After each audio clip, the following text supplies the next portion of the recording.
The story begins in the vast, infinite expanse of the universe. Innumerable strange and terrifying creatures inhabit various worlds across space. Amidst these worlds exists a place that can only be described as hell. This location is revealed to be the worst prison in history. A massive collection of diverse outlaws is gathered within the facility's walls. The massive facility is revealed to be known as Crazeman's Solitude. Mechanical sounds echo through the dark, industrial depths of the structure. A metallic, scorpion-like insect scuttles across the floor of a cell. The blindfolded, white-haired man captures and consumes the skittering metallic insect. He sits alone in the shadows, finishing his meager and wretched meal. The white-haired man licks his finger and notes the bitter flavor as he sits in his cell. If that's dinner, he really needs a better 5-star review system. The prisoner enters a meditative state while sitting cross-legged on the floor. A vertical beam of blue light signals the opening of the door. The heavy cell doors retract fully, revealing a brightly lit passage outside. The masked guard orders prisoner number 51 to stand up because it is time for his transfer. The white-haired man stands and asks the guard if a full month has already passed. The guard begins escorting the blindfolded prisoner through a dark industrial corridor. They stop at a massive threshold as blue energy circuits pulse nearby. A vast, red-lit industrial chasm stretches out before the two men. They stand before a giant gateway adorned with complex, glowing blue circuitry. Blue energy sparks as platforms extend to form a bridge across the abyss. A long, glowing staircase spans the massive distance between the sectors. The prisoner and the guard walk together down the suspended energy bridge. They appear as tiny figures against the immense scale of the prison. The guard is stunned because the blindfolded prisoner is leading the way without needing any guidance. The guard recalls his senior's advice to simply accept things as they are to make his job easier. The guard notes that prediction is useless because the structure of solitude changes monthly, yet the blind man knows it. He continues to wonder how on earth the blind old man could possibly know the way through the shifting maze. The white-haired man remains silent and focused as they reach their final destination. The prisoner tells the guard to be careful returning, while the guard tells him to hurry and get inside. The guard reports that the transfer to cell 982 is complete and requests directions for his return. The white-haired man arrives in a massive hall filled with hundreds of other prisoners. He stands calmly amidst the crowd of diverse and weary-looking inmates. The blindfolded man estimates the scale of the room to be approximately 500 tsubo. A group of tough inmates notices the newcomer and dismisses him as just an old man. The blindfolded man walks past the crowd, noting that almost everyone there is a Class 1 prisoner. A chart explains that the prisoners in Solitude are divided into 5 distinct classes based on threat. The white-haired man observes the bottom-tier Class 2 prisoners and detects a very special scent about one of them. The white-haired man licks his lips in anticipation of what comes next.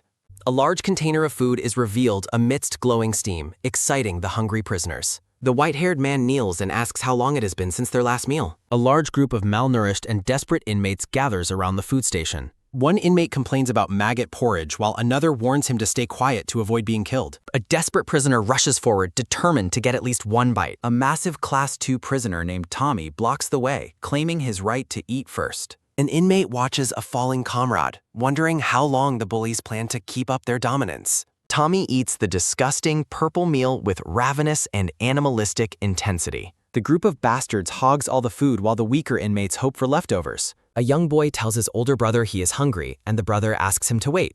Inmates complain about the terrible taste, but agree that eating anything is better than not eating at all. Alone, barefoot, makes a steady and calculated step. The brown-haired man stares in shock at the sudden movement. The large, mustachioed inmate turns his head with a confused grunt. As the white-haired man approaches, the inmates shout for him to stop and declare there is no portion for him. The white-haired man asks if even a place like this lacks respect for the elderly, requesting just one bowl of food. The large inmate mockingly explains the rules of the circle and states there are no exceptions for age or kids. The white-haired man is confused by the behavior, while the large inmate wonders if the old man has lost his mind. Irritated by the silence, the large man demands to know if he is being ignored and shouts for him to stop. The aggressive inmate calls the white-haired man a bandaged freak, mocking his lack of sight and reliance on smell. The white-haired man effortlessly throws the large prisoner while issuing a final warning to stay back. A violent strike results in a sudden, heavy spray of blood.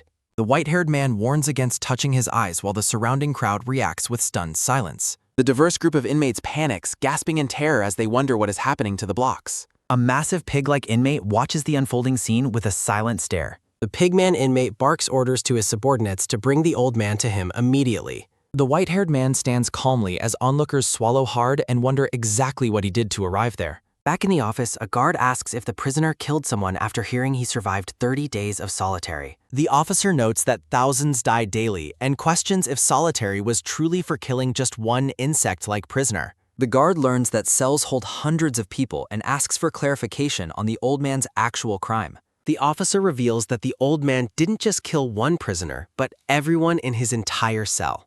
A sinister smirk crosses the officer's face as he delivers mace. The white-haired man moves like a blur, systematically cutting down multiple enemies with lethal efficiency. The narration confirms the horrific fact that he single-handedly slaughtered every single inhabitant in the entire cell. Terrified inmates call for a coordinated attack, questioning how a blind man can possibly fight with such precision.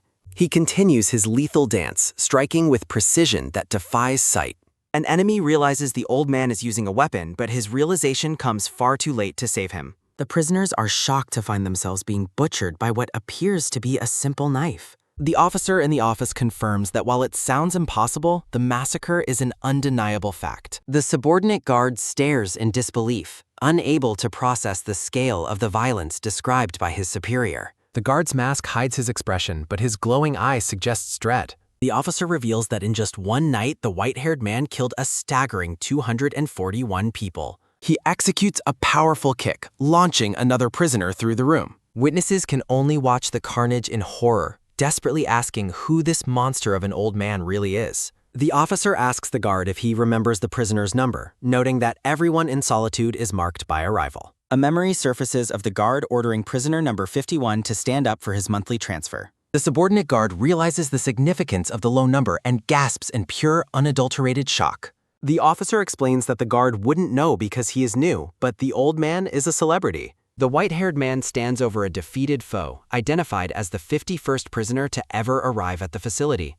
Inmates are left speechless, struggling to comprehend the absolute destruction they have just witnessed in their block. They whisper in disbelief, confirming with their own eyes that the old man truly killed everyone in his way. The white-haired man calmly takes a drink while sitting amidst a field of fallen bodies. The brown-haired man protectively holds the boy, wondering about the true identity and power of the old man. A powerful red aura surrounds the prisoner, signaling his dominant arrival. The young boy stares with wide, terrified eyes at the presence of the legendary killer in solitude. The white-haired man's face remains calm despite the blood on him. The text emphasizes surviving for 64 years in a place like solitude. The pig-like inmate sits among his fallen comrades, his spirit broken. Onlookers are stunned that dozens of armed inmates couldn't even manage to fight back against a single person. Survivors of the encounter can only gasp and cough as they struggle to breathe after the devastating attack. The pigman inmate huffs and pants, completely exhausted and defeated by the monster who stole his meal.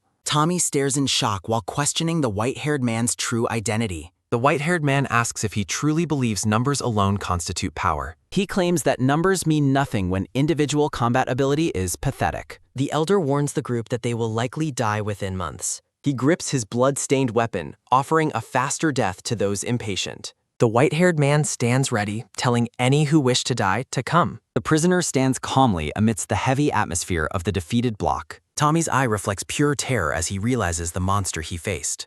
Inmates look on as the glowing purple meal is served in the vat. The white-haired man stands alone by the massive container of prison food. He holds out his bowl, wondering how long it has been since eating. He walks away, noting the food is better than what he received in solitary. The brown-haired man watches the elder with an intensely suspicious and focused gaze. The prison systems of solitude operate with the sole purpose of tormenting inmates. Survivors of such harsh conditions are noted as targets for extreme caution. A group of weary prisoners sit together to eat their meager meal in shadows. The white-haired man finishes his meal with a heavy sigh of relief. The brown-haired man recalls the elder's lethal and abnormal speed during the fight.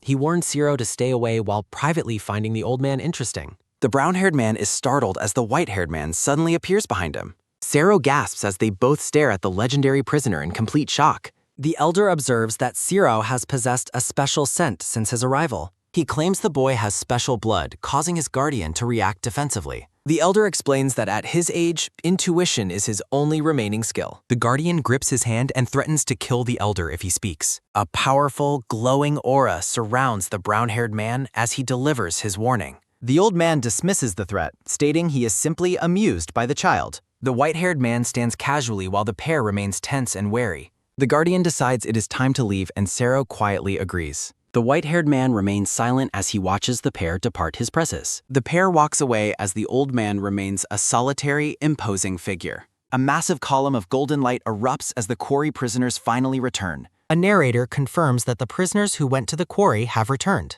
Menlok, the rhinoceros beastman, grumbles about being tired enough to drop dead. Haluk, the golden eagle beastman, agrees with Menlok as they enter the block. Gork, the werebeast, stands silently among his comrades after a long workday. The group stops in shock as they notice the blood covering the floor. Haluk calculates that dozens of people must have bled out very recently. Menlok shouts, demanding to know who caused this massacre while they were working. The white-haired man steps forward, identifying himself as the one responsible for it. He walks calmly toward the beastman, his footsteps creating a heavy silence. Menlok asks if he is a newcomer and introduces himself while mocking him. Menlok is shocked and confused, asking what the old man is even saying. A close-up reveals the number 51 tattooed clearly on the elder's neck. Haluk gasps in pure terror as he recognizes the legendary prisoner's arrival number. The white-haired man waits in silence as his identity becomes clear to them. Haluk frantically stops Menlok from making a fatal mistake by trying to attack. Menlok is confused as to why they would hesitate against a single elder. Haluk begs for mercy, promising they won't interfere if the elder leaves them. The legendary white-haired prisoner stands alone as an oppressive silence fills the room. The white-haired man agrees to live quietly if left alone. Haluk gulps as he watches the legendary prisoner walk away. Inmates react with visible shock to an unexpected prison-wide announcement. A system notification declares sleep time and activates the standing ban. The glowing shackles are revealed as part of Solitude's systems. Gravity resistance forces a prisoner to lie flat on the floor. Prisoners are punished with lethal electricity for violating the standing order. Inmates acknowledge they have no choice but to lie down. A prisoner laments the absolute control the facility exerts over them. A blood-drinking insect latches onto a prisoner's leg to feed. Menlok and Haluk lie still while discussing the elder's puzzles. Menlok asks if Haluk sensed something special about the old man. Haluk stares into the distance, haunted by what he witnessed earlier. The eagle beastman mentions the significance of the elder's prisoner number. A tattoo on the white-haired man's neck clearly shows number 51. Haluk confirms with absolute certainty that it was number 51. Menlok is shocked, declaring that such a low number is impossible. The rhinoceros beastman wonders about the length of the elder's sentence. Haluk speculates the man has survived since the prison's founding days. A warning clarifies that survivors of solitude are best left alone. Menlok considers apologizing, but Haluk thinks the elder is above grudges. Menlok is startled by heavy, rhythmic thumping sounds from the dark. The beastmen react with alarm to a sudden, terrifying scream nearby. A blood-soaked horde of zombies charges while screaming for help. Menlok asks what is happening while Haluk identifies the approaching zombies. The white-haired man remains prone, annoyed by the excessive noise. Decaying feet step through blood as the undead continue their assault. The elder wonders if the bug room opened during his absence. The legendary prisoner sits up amidst a swarm of glowing eyes. The white-haired man stands as his shackles crackle with blue energy. The undead swarm descends upon the helpless inmates with mindless fury. The brown-haired man and Sarah watch the unfolding nightmare in terror. The Guardian groans as his shackles electrocute him for standing up. He questions the sudden appearance of zombies and instructs Sero's movement. Sero crawls away as the brown-haired man prepares for battle. The Guardian stands tall against the swarm despite the electrical pain. The brown-haired man welcomes the undead challenge with intense focus. He curses the zombies while launching a powerful, lightning-infused attack. The Guardian pledges to eliminate every last one of the monsters.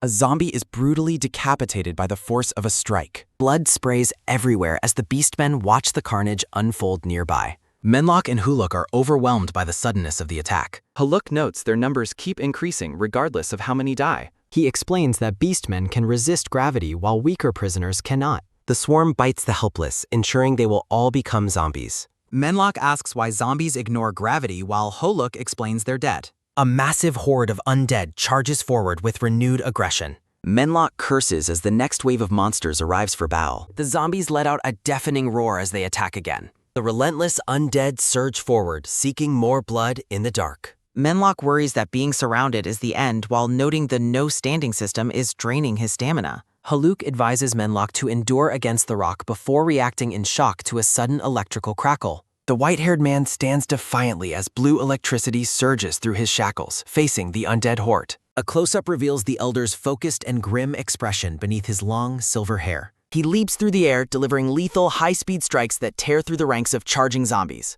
The legendary prisoner becomes a blur of motion, carving a bloody path through the relentless monsters. His weapon slices through the air with surgical precision, leaving only severed limbs and blood behind. A powerful shockwave of energy and blood erupts as the Elder continues his devastating offensive. The crystalline purple-handled weapon glimmers ominously amidst the dark and gore of the prison block. Manhwa asks what kind of man the Elder is, while Holuk stares in total disbelief. The white-haired man walks calmly through a massive field of corpses, questioning what they just witnessed. The Elder observes that the beastmen were fortunate enough to avoid being bitten by the vampiric zombie fleas. The exhausted beastmen huff and pant while sitting on the floor as the Elder stands before them. Manhwa asks why the Elder helped them. He explains he simply wanted to avoid any more troublesome situations. Narrated text warns of the danger if powerful beastmen were to become even stronger as zombies. A massive undead werebeast named Gork appears behind the Elder, causing Manhwa to shout a warning. The Elder reflects that it has been a long time since he last fought a werebeast. A sudden, powerful explosion of dust and debris marks the start of the Elder's counterattack. The white-haired man delivers a heavy, lightning-infused strike against the towering form of the undead beastman. He realizes his strike was shallow, noting that despite being a zombie, the beastman's reflexes remain remarkably quick. Holuk gasps as the werebeast Gork lunges forward with a massive clawed hand to crush the prisoner. Narrated text emphasizes that the Elder is moving completely unaffected by gravity despite the prison's standing ban. The legendary prisoner effortlessly dodges the werebeast's massive downward slam, leaving the beast to strike empty ground. Holuk is stunned that the Elder dodges without looking. Meanwhile, the werebeast's power increases as his form changes. The werebeast Gork lets out a deafening roar as he fully transforms into a massive, muscular were-dog. The Elder remains unimpressed, calling the beast a fool and stating that becoming a beastman changes nothing. He delivers a series of blindingly fast slashes, easily weaving through the massive were-dog's frantic attempts to strike. The white-haired man notes that the were-dog's gigantic body only serves to create more openings for him. He maneuvers around the beast's side, preparing a final strike against the distracted and enraged monster. Manhwa and Holuk watch the high-speed execution with wide eyes, paralyzed by the sheer skill on display. With a single fluid motion, the Elder decapitates the massive Doberman were-dog in a spray of blood. Blood gushes from the fallen beast as the prisoner's weapon finishes its work in the darkness. Holuk's intuition screams at him that they must follow the mysterious and powerful old man. The white-haired man stands victoriously amidst a sea of purple energy and the remains of his foes. He observes the brown-haired man from a distance, noting that he is surprisingly still holding his own. The severed head of the were-dog lies abandoned while distant prisoners scream for help in the dark. Manhwa calls out to the Elder, asking where he is going as the man begins to walk away. The white-haired man readies his weapon once more, sensing more enemies approaching from the shadows. He launches himself back into the fray, his shackles crackling with blue energy as he descends. Sero points toward the Elder, calling out to his big brother while the Guardian struggles to hold on. The Guardian reacts with shock as he witnesses the absolute carnage the Elder is causing nearby. The white-haired man is a whirlwind of destruction, cutting down entire hordes of zombies in a single pass. The brown-haired man watches in awe, realizing the Elder is single-handedly wiping out every zombie in the block. He stares at the prisoner, unable to process the level of power displayed by the legendary old man. An eerie silence falls over the blood-stained block, now filled with the bodies of the re-killed undead. A system announcement suddenly activates, ordering all surviving prisoners to wake up as the room glows teal. The prison lights hum and flicker as the system declares the start of the morning roll call. A notification panel appears over the carnage, stating there were 94 total prisoners in the block. The display confirms 80 deaths as the white-haired man sits in quiet meditation atop a rock. The morning roll call concludes, revealing that only 14 survivors remain in the desolate, blood-soaked ward. Master Argel sits meditatively as the cell ward is designated. A glowing interface announces the replenishment of missing prison personnel. A bright explosion marks the arrival of a new group. A scarred newcomer asks if they are truly in solitude. The new inmates react with disgust to the surrounding corpses. Exhausted survivors ignore the newcomers, desperate for a moment's rest. The surviving prisoners slowly return to their spots in the ward. Splattered blood on the floor serves as a grim aftermath. Argel sits atop a high rock as roll call concludes. The Elder confirms he cleared the zombies and looks at a beetle. Master Argel listens closely to the low hum of the prison. The legendary prisoner swallows as he detects a distant presence. Argel leaps down from his high perch to the floor. He walks across the ward, ignoring the stares of other inmates. The elder stops before a massive door glowing with teal energy. Prisoners watch in awe, wondering what the old man is doing. Argel places his hand against the barrier of the glowing doorway. Haluk questions why any prisoner would dare to leave the block. Ominous text declares that no one has ever returned from outside. Master Argel steps into the dark, light-trimmed corridor beyond the door. Sparks fly from machinery in the oppressive darkness of the halls. A blade-armed creature watches from a ledge with glowing red eyes. Haluk warns of the incredible beings that dwell within the corridors. The monster stands over dead bodies, a warning of certain death. Master Argel gulps, acknowledging the immense power of his surroundings. Red-tinged text describes the hallways as home to unimaginable creatures. The steady sound of Argel's shackled footsteps echoes in the dark. Master Argel meets a small green man carrying a giant sack. The green man, Jacob, greets his master after a long time. Argel asks if Jacob received word of his arrival from guards. Jacob explains he paid 5 gold to a guard named Hojis. Argel suggests they proceed with their usual monthly business trade. Jacob states that Argel likely already knows the latest prison developments. He mentions the recent structural conversion that shifted the prison's layout. Jacob asks Argel to draw a new map of the pass. Visuals show the prison's conversion, a periodic shifting of its structure. Narrative text explains that memorizing the prison paths is nearly impossible. Master Argel is identified as the exception as he begins drawing. Jacob is amazed by Argel's ability to sense the prison's structure. Master Argel calmly announces that he has finished drawing the detailed map. Jacob thanks Argel profusely as he looks over the complex lines. He offers anything from his magic bag in exchange for information. Argel asks for proper food, and Jacob eagerly agrees to provide. Jacob presents roasted meats, feeling embarrassed by the lopsided trade. Argel eats the meat while Jacob mentions some interesting new information. Jacob prepares to share a rumor about today's events with Argel. He explains that a summoning is scheduled for the lower class cells. Jacob notes the monsters being summoned are of the most troublesome variety. Argel listens intently while eating as Jacob finishes his report. Argel notes the irregularity of summonings and the danger they pose. Jacob asks if certain troublesome entities have finally arrived. The elder listens silently to the merchant's cryptic question. A hooded, red-eyed figure appears in a foreboding vision. Legions of skeletal warriors in purple robes stand ready. The elder dismisses concerns while Jacob apologizes for overstepping. The green man prepares to leave after concluding the trade. They bid each other farewell, cautioning safety in the house. The elder walks alone through the massive mechanical corridor. A rusted plaque displays strange symbols on the metallic wall. The elder places a hand on the cold, weathered sign. He stands outside the merchandise storage room in the dark. Ciro is revealed as the warden amidst an ominous aura. The elder realizes there was a purpose for his imprisonment. He anticipates his reward while walking back to the ward. Prisoners gulp as a delicious scent fills the stale air. Inmates react with manic excitement to the smell of meat. They stare in awe at the elder's sack of food. Hostile prisoners plan to steal the meal through sheer force. A sudden flash of power knocks the aggressive thugs back. The Golden Eagle Beastman defends the elder from the thieves. The Rhino Beastman challenges the crowd to a brutal fight. The thugs retreat in terror upon seeing the Beastman's strength. The cowards flee while the elder prepares to share food. The elder identifies the Golden Eagle as his loyal ally.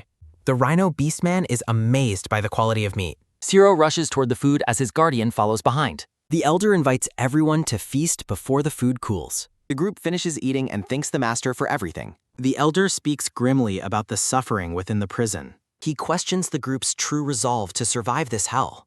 The survivors look at him with deep focus and intensity. The Rhino Beastman asserts that survival is a natural instinct. The elder warns of the despair that makes death appealing. The group is shaken by the elder's dark survival wisdom. A haunting question looms over the group about their future. The beastmen declare their intent to avoid a meaningless death. The brown-haired man is determined to return to his home. Ciro hopes to see his father after many long years. The elder stands as a powerful aura surges around him.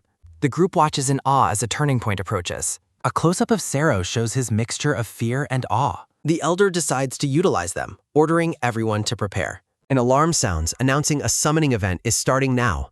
Workers complain about the grueling chore of hauling dead bodies. They discuss the necessity of cleaning up the rotting remains. A man reflects that weakness is their only real sin. The prisoners are repulsed by the sight of the carnage. Narrative text identifies the location as the universe's worst prison. A massive pile of corpses covers the entire floor area. Survivors discuss rumors of the Elder's power while working together. Two prisoners watch the ward with expressions of pure terror. A prisoner asks about the strange object emerging from a light. Grotesque purple-headed monsters emerge, slithering and licking the bloodied floor. An alarmed prisoner shouts, asking what is appearing this time. The group of inmates stares in horror at the new arrivals. Prisoners scream in terror and suggest running as monsters approach. Haluk asks the master if these creatures are the summoning event. Master Argel explains these janitor creatures merely process the rotting corpses. An inmate kicks a monster, ordering the disgusting thing away. Argel warns that the creatures become dangerous if they are provoked. Argel asks Holuk if he completed the tasks previously discussed. Master Argel calmly states they should prepare to head back. Two inmates discuss the horror of watching corpses decompose before them. The man tells his companion to get used to the environment. A prisoner points out another summoning occurring in a flash. A massive two-headed dragon materializes within a column of fire. The legendary beast roars as flames engulf the entire prison floor. Recruitment and promotional banners appear, marking a brief transition point. Survivors watch in silence, wondering what monster was just summoned. The two-headed dragon lands heavily, shaking the ward's floor. A prisoner identifies the creature as a fire-breathing dragon. Prisoners scream as they are caught in the sudden inferno. Panic spreads among the survivors as they flee the dragon's fire. The two-headed dragon stalks the ward, breathing waves of flame. Inmates scream and swear as they desperately run for their lives. A prisoner cries out in despair that everything is on fire. A survivor notes that half the prisoners have already perished. Holuk asks if this is the threat Argel was referring to. Argel notes the arrival of the most troublesome summoned monster. Argel recalls Jacob's warning about the cursed fire-breathing dragon's summoning. Menlock asks if the group can actually subdue the beast. Argel assures them that the recent preparations will be effected.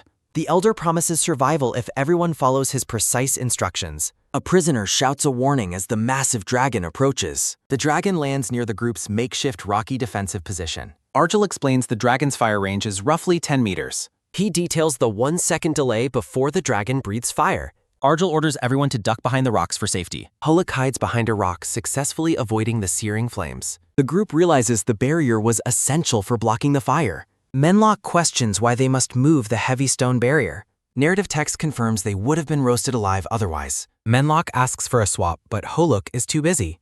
Sero delivers mud to Holuk, who thanks the helpful boy. Haluk launches the mud at the dragon's vulnerable, distracted heads. Mud covers the beast while Menlock continues his physical labor. Argel explains that the dragon's skin is used for grieving. The thick mud begins to suffocate the two-headed fire-breathing dragon. The dragon roars in distress as mud coats its body. Haluk notes that the mud blinded the beast and hindered breathing. Master Argel stands defiantly as a massive roar echoes through the flames. He leaps through the air, delivering a series of lethal, blood-soaked slashes. The Elder continues his mid-air assault, leaving a violent trail of carnage. Master Argel lands amidst a rain of blood from his defeated enemies. Survivors peer from behind rocks, waiting for the thick dust to settle. A prisoner cautiously steps forward, asking if the terrifying ordeal is over. The inmates stare in shock at the mangled remains of the beast. Master Argel stands victorious with his allies over the fallen monster's corpse. Sero trembles as the Elder grimly notes that reinforcements have arrived. Panic erupts as prisoners realize another massive summoning event is starting now.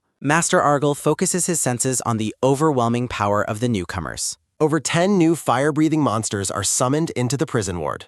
The beastmen and their companions question if they can truly survive this. Prisoners scream in absolute agony as a wall of fire consumes them. A sudden inferno incinerates the crowd while roars fill the chaotic ward.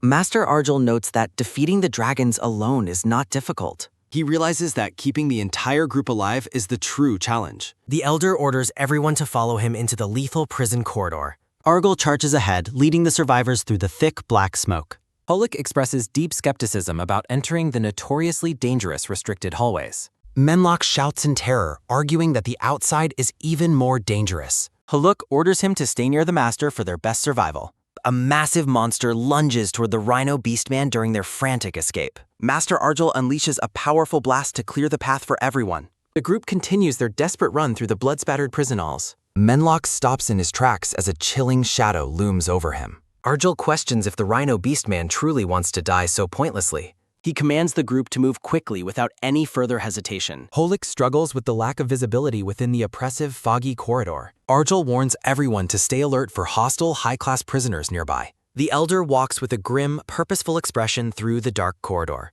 He warns that higher-class inmates can kill them in a heartbeat. Holuk takes the rear guard position, utilizing his sharp avian eyesight. Arjul accepts his help but sternly warns against straying from the group. Holuk's sixth sense signals that something is watching him from afar. The Eagle Beastman begins to doubt the safety of their current location. He spots a menacing presence lurking deep within the dark, metallic corridor. Terrified, Holuk suggests to Master Argel that they should return to safety. Pure terror seizes the Eagle Beastman as an ominous shadow closes in. A heavy, foreboding silence falls as a dark aura fills the hall. Menlock panics upon realizing that Holuk has vanished in an instant. Arjul silences the shouting, warning that noise only invites more dangerous predators. Holuk stands alone and isolated in a misty, red-lit corridor section. Menlock trembles in fear, wondering if ghosts are responsible for the disappearance. A cold sweat breaks out on the Rhino Beastman's terrified face. Arjul acknowledges that the corridors contain every horror imaginable, including vengeful ghosts. Arjul dismisses the difficulty of finding Holuk, focusing on a darker problem. Narrative text suggests they might only find a cold corpse eventually. Holuk walks aimlessly through the fog, completely separated from his companions. The scene shifts to a grand, mystical library filled with magical energy. Holuk walks through the dark, red-lit corridors, fearing his isolation. Sensing a massive presence nearby, the Eagle Beastman prepares for danger. A muscular ogre looms over the tiny, terrified Holuk in the hallway. The massive monster is revealed as a lethal, tusked prison ogre. Pure terror fills Holuk's eyes as the beast closes the distance. Holuk screams as the ogre swings its massive, blunt stone club. Multiple action panels show Holuk's desperate struggle to avoid the assault. The Eagle Beastman focuses on dodging while fire and dust swirl around. Holuk narrowly avoids a devastating explosion while flying through the corridor. Holuk realizes he is completely outmatched by the ogre's raw power. Seeing the monster approach again, Holuk decides he must flee immediately. From a distance, the ogre tracks the small, fleeing avian prisoner. The massive beast stalks through the corridor, hunting for its prey. Holuk panics, realizing another monster has appeared to block his path. He frantically maneuvers through the air to avoid being crushed. Desperation takes over as Holuk vows to escape his certain Veth. The Eagle Beastman barely survives another heavy blow from the ogre. Holuk declares his refusal to die in such a miserable place. A sudden realization of a new threat leaves Holuk completely speechless. The ogre successfully catches the tiny prisoner in its giant fist. Holuk is held before the monster's jaws and begs for help. A sudden blast of energy or fires strikes the ogre farm. The powerful impact forces the ogre to release its terrified captive. A pig beastman wielding a baseball bat attacks the stunned ogre. Holuk stares in disbelief at the strange savior who just arrived. The pig beastman brags about taking the initiative with a bold attack. The pig-faced prisoner, Becky, prepares to face the monsters head-on. Becky looks back with a fierce, confident grin during the chaos. Becky delivers a series of crushing, explosive strikes using baseball metaphors. The ogre's face is mangled by Becky's high-speed, powerful offensive maneuvers. Becky continues his acrobatic assault, overwhelming the giant with his bat. The pig beastman executes a double play, striking down both monsters. Holuk is shocked by how easily Becky defeated the dangerous ogress. Becky celebrates his home run as the giant corpses pool blood. Becky reflects on how the ball carries well while being outdoors. The massive ogre lies dead on the blood-spattered prison floor. Becky begins to feed on the remains of the falling giant. Holuk is shocked to see a Class 4 prisoner devouring the monster. A close-up of the pig beastman reveals his status as a Class 4 prisoner. Holuk kneels and desperately asks the prisoner to please help him. Becky stops eating to ask why Holuk is still here. The Eagle Beastman continues to plead that he cannot die like this. Becky sniffs Holuk, asking why he smells like the blind geezer Argel. Becky demands an answer while Holuk asks if he means Master Argel. A group of powerful inmates appears behind the pig-faced prisoner. Holuk reacts with surprise as the new figures approach him. The tall man asks Becky how many times he must tell him not to run alone. The woman notes that they received a divine blessing by catching an ogre. The thin prisoner finds it amazing that Becky caught those dangerous monsters. The Class 4 inmates look down and wonder about the identity of the prisoner. Sweating, Holuk realizes his prison cell was actually a safer place. The gruesome results of a recent slaughter fill the hallway. Argel leads his companions through the foggy, dark prison corridor. Master Argel pauses with a look of extreme apprehension and dread. Arjul halts the group and wonders if Haluk was found. The elder warns his followers to approach cautiously and look down. Manhwa and his companions stare in horror at a gruesome sight. Arjul identifies the vicious, multi-armed monster looming over many dead prisoners. The monster uses its blade-like arms to execute a helpless inmate. Arjul identifies the creature as a corridor ghost known as Decapitator. Master Arjul confirms the lethal nature of the entity they face. The Decapitator monster continues its blood-soaked rampage through the dark hall. Arjul warns everyone to be careful because there are no safe zones. He notes how lucky they are to have avoided the Decapitator. Arjul explains that a direct encounter would have meant their massacre. Manhwa vows never to return to the dangerous corridors again. Arjul asks if he wants to abandon his friend and retreat. He resolves to continue their search for Haluk despite the danger. Becky threatens to pluck Haluk's feathers unless he tells the truth. A tall prisoner asks Becky about the unfamiliar prisoner he found. The pig beastman sniffs Haluk, detecting a very specific familiar scent. Becky identifies the scent of the blind old man, Arjul. The other high-class prisoners react with shock to Becky's sensory discovery. The gray prisoner, Urok, panics and tries to flee for survival. A prisoner eating monster meat tells Urok to stay calm. The red-haired inmate asks to speak with the Birdman for a moment. Haluk remains silent and intimidated while surrounded by powerful prisoners. The man eating meat realizes Haluk is indeed connected to Arjul. The red-haired woman tells Haluk not to be so frightened. She explains that many powerful forces target Arjul and Solitek.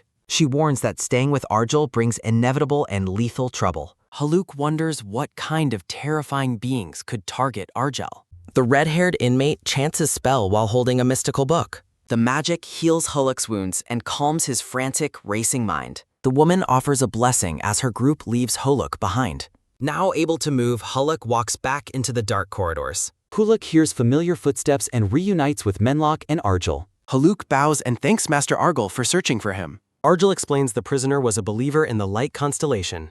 Zero asks if the Void Constellation is a group of fanatics. A vision depicts the fanatical worship of the Dark Void Constellation. Narrative text confirms that forces within the prison are deeply divided. Arjul notes that Haluk met one of those powerful sides. Manhwa welcomes his friend back, relieved that Haluk is still alive. Master Arjul acknowledges Haluk's decent, strong will to survive. Arjul reflects on his history of training warriors into powerful weapons. A massive roar echoes through the metallic, dark prison corridors. Arjul senses something massive and dangerous approaching their current location. The elder orders the group to run at full speed immediately. A sudden, powerful explosion occurs as the group flees for safety.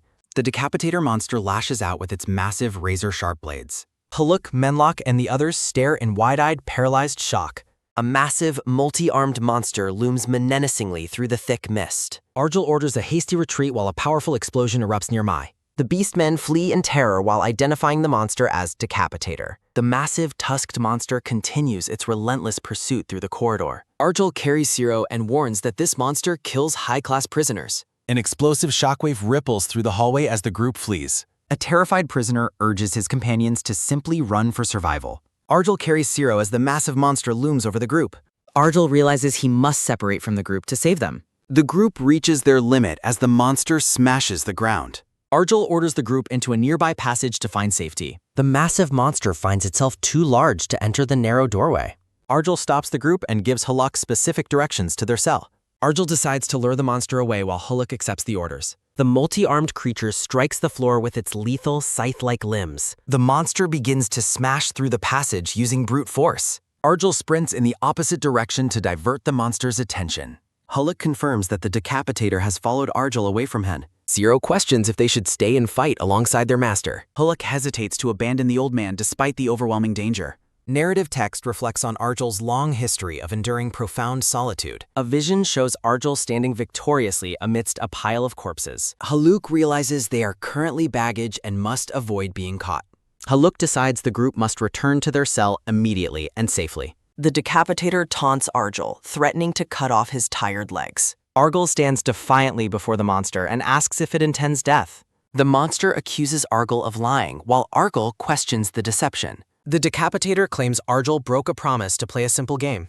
Arjul senses something highly unusual about the monster's strangely lucid memory. Arjul reasons that ghosts shouldn't possess such stable, detailed conversational memories. Arjul notes the monster's growth and asks who is controlling it. Arjul reveals he was testing the monster's hidden master all along. A necromancer named Saddle reveals himself as the ghost's true master. Saddle mocks Arjul and claims his time in prison changed everything. The decapitator attacks again while Saddle claims this time is different. Arjul displays incredible agility by easily dodging the monster's heavy strikes. Saddle brags about his Class 5 status and control over corridor ghosts. The necromancer declares that Arjul cannot escape his newfound superior power. Arjul prepares to counterattack while Saddle demands that he give up. Saddle offers to spare Arjul's life if he surrenders right now. Arjul releases a terrifying red aura, citing 60 years of enduring solitude. Arjul asks if Saddle's short sentence compares to his own long history. Saddle is shocked as Arjul easily deflects a massive overhead strike. Arjul mocks Saddle's fleeting time in prison while moving to attack. The blind elder delivers a precise, powerful strike against the massive monster. Arjul advises Saddle to learn how to discern essence in death.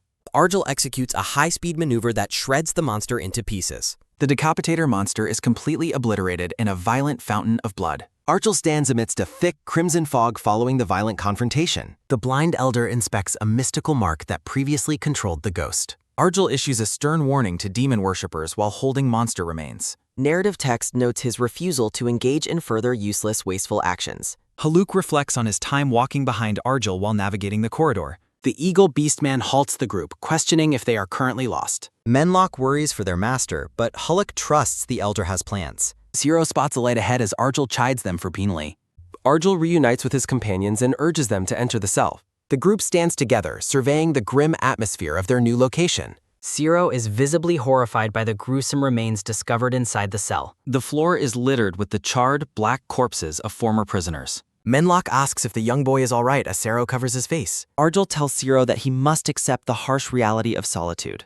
The boy asks if this means the weak simply perish in this place. Arjul looks down and firmly rejects the boy's simple, hopeless conclusion. He explains that everyone in solitude faces the constant possibility of death. Narrative text reflects on Holuk being reminded of solitude's cold, true nature. The survivors stand as small figures amidst vast piles of dead inmates. Narrative text notes that status, personality, and connections offer no guaranteed protection. Visuals of blood and corpses accompany the claim that everyone simply dies. The text describes death as a constant presence hidden behind a dark curtain. Haluk calls the prison terrible, describing a cycle of slaughter and replacement. Arjul sits in calm meditation, asking if morning roll call is approaching. Haluk notes that new vacancies will be filled due to decreased personnel. A digital system reports nearly 700 deaths with only 5 survivors. The system identifies the cell as severely understaffed, signaling more impending changes. The remaining 5 prisoners are notified of an immediate mandatory transfer. Arjul reacts to the system's announcement with a tense, heavy swallow. A blinding flash of golden light signals the start of the teleportation. Sero calls for his brother while Menlock tries to keep him calm. Arjul warns everyone to listen because the transfer will likely separate them. Haluk and Menlock react with wide-eyed terror to the news of separation. Arjul gives a final cryptic instruction to run toward the sea. Haluk is left confused, wondering where a jungle could exist in prison. The group is engulfed and blurred by a powerful orange-tinted energy field. Arjul arrives in a new, massive area designated as Cell 3498. Arjul laments the separation but recognizes the potential in his former students. Sero realizes he stayed with Arjul and asks about his brother, Menlock. Arjul deduces the warden's aim is to manage them like simple merchandise. The elder resolves to raise the child while pursuing his own desires. Arjul stands resolute, surveying the vast and ruined landscape of the cell. He notes the massive scale of the area and the hundreds present. A group of aggressive prisoners mocks the arrival of the newcomers. The thugs plan to enslave the old man and target the boy. The purple-skinned prisoners creepily suggest the boy is at a good eating age. Sero clings to Arjul in fear as the elder orders them to stop. A newcomer tells the thugs they are greedy while walking toward them. The purple-skinned man is shocked as the woman claims ownership of Sero. A red-haired woman named Rosna approaches with a whip and an army. Rosna looks down with disdain, mocking the arrogance of the unaffiliated newcomers. She continues her taunt, ordering them to vanish from her sight immediately. As thugs flee, Rosna orders her men to seize the young boy. A massive prisoner grabs Zero, ignoring the boy's desperate cries for help. Zero is paralyzed with fear as a narrative thought questions Arjul's inaction. Arjul remains seemingly indifferent as the boy is dragged away by thugs. The brute handles Sero roughly, ignoring the child's pleas of physical pain. Sero is overcome by absolute terror as he is separated from his protector. The thug continues to mistreat Sero, who begins gasping for breath. Rosna notices a sudden, ominous shift and asks what the elder did. Rosna mocks the prisoners while Archel reflects on the warden's merchandise. Sero collapses to the ground as a violent transformation begins to take hold. The thug looks down in confusion as the boy undergoes a change. Archel closes his eyes, mentally commanding the boy to unleash his power. Sero transforms into a feral beast, radiating a terrifying and violent red aura. The beast-like boy stands ready to attack the surrounding crowd of prisoners. Rosna is amused by the transformation and orders her men to capture him. Her thugs hesitate but attempt to seize the feral boy on her command. The beastly boy lunges with savage speed, catching the thugs off guard. He dodges a strike with a burst of golden light and agility. A frustrated prisoner demands the boy stay still since he cannot be killed. The feral child continues his relentless and chaotic assault against his captors. A larger thug intervenes, calling his comrades pathetic for failing to catch one child. The new attacker tries to strike, but the boy's speed remains superior. The thug is humiliated that they cannot catch one boy before Resna. A thug finally captures the exhausted boy and tells Archel to get lost. The prisoner barks a final warning for the blind elder to leave. Archel suddenly strikes with a powerful kick, sending the captors flying backward. The main thug is stunned as he loses his grip on the boy. Archel catches the falling child while the surrounding prisoners watch in shock. A massive explosion of dust follows Archel's sudden and violent intervention. The elder stands victoriously while the boy and the thugs lie defeated. Rosna watches with growing interest, finding the elder's hidden strength quite admirable. Archel observes that despite losing reason, the boy possesses decent survival talent. Sero lies unconscious as his beastly form fades, leaving fur scattered around. Rosna approaches with a whip, demanding to know why Archel is spacing out. She claims she only fears death and threatens to teach Argel fear. Rosna lashes her whip at the floor, vowing to immobilize the elder. She continues her sadistic threat, promising to peel his flesh with her whip. A massive shockwave erupts as a voice commands the two to stop immediately. A colossal figure lands between them, halting the impending confrontation with brute force. Rosna is startled by the entrance as the newcomer claims prior ownership. The muscular man is identified as Margon, standing tall in a trench coat.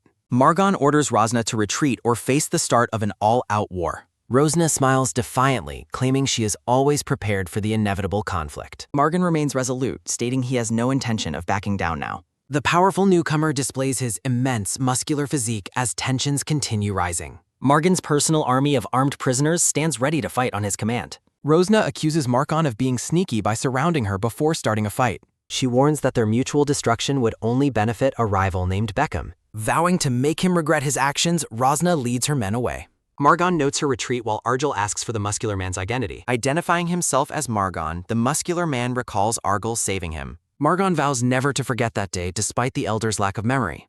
Archel realizes he unintentionally helped Margon while hunting natives during the liberation. Margon drops to one knee and begs Argel for permission to serve him. The muscular man orders his subordinates to bow to their new leader immediately. The entire army bows in unison while acknowledging Argel as their big brother. Argel scratches his head, finding the sudden enthusiastic loyalty to be quite troublesome. Traumatic memories of being captured and physically mistreated flash through Sero's mind. The young boy screams in terror, pleading for the relentless pain to stop.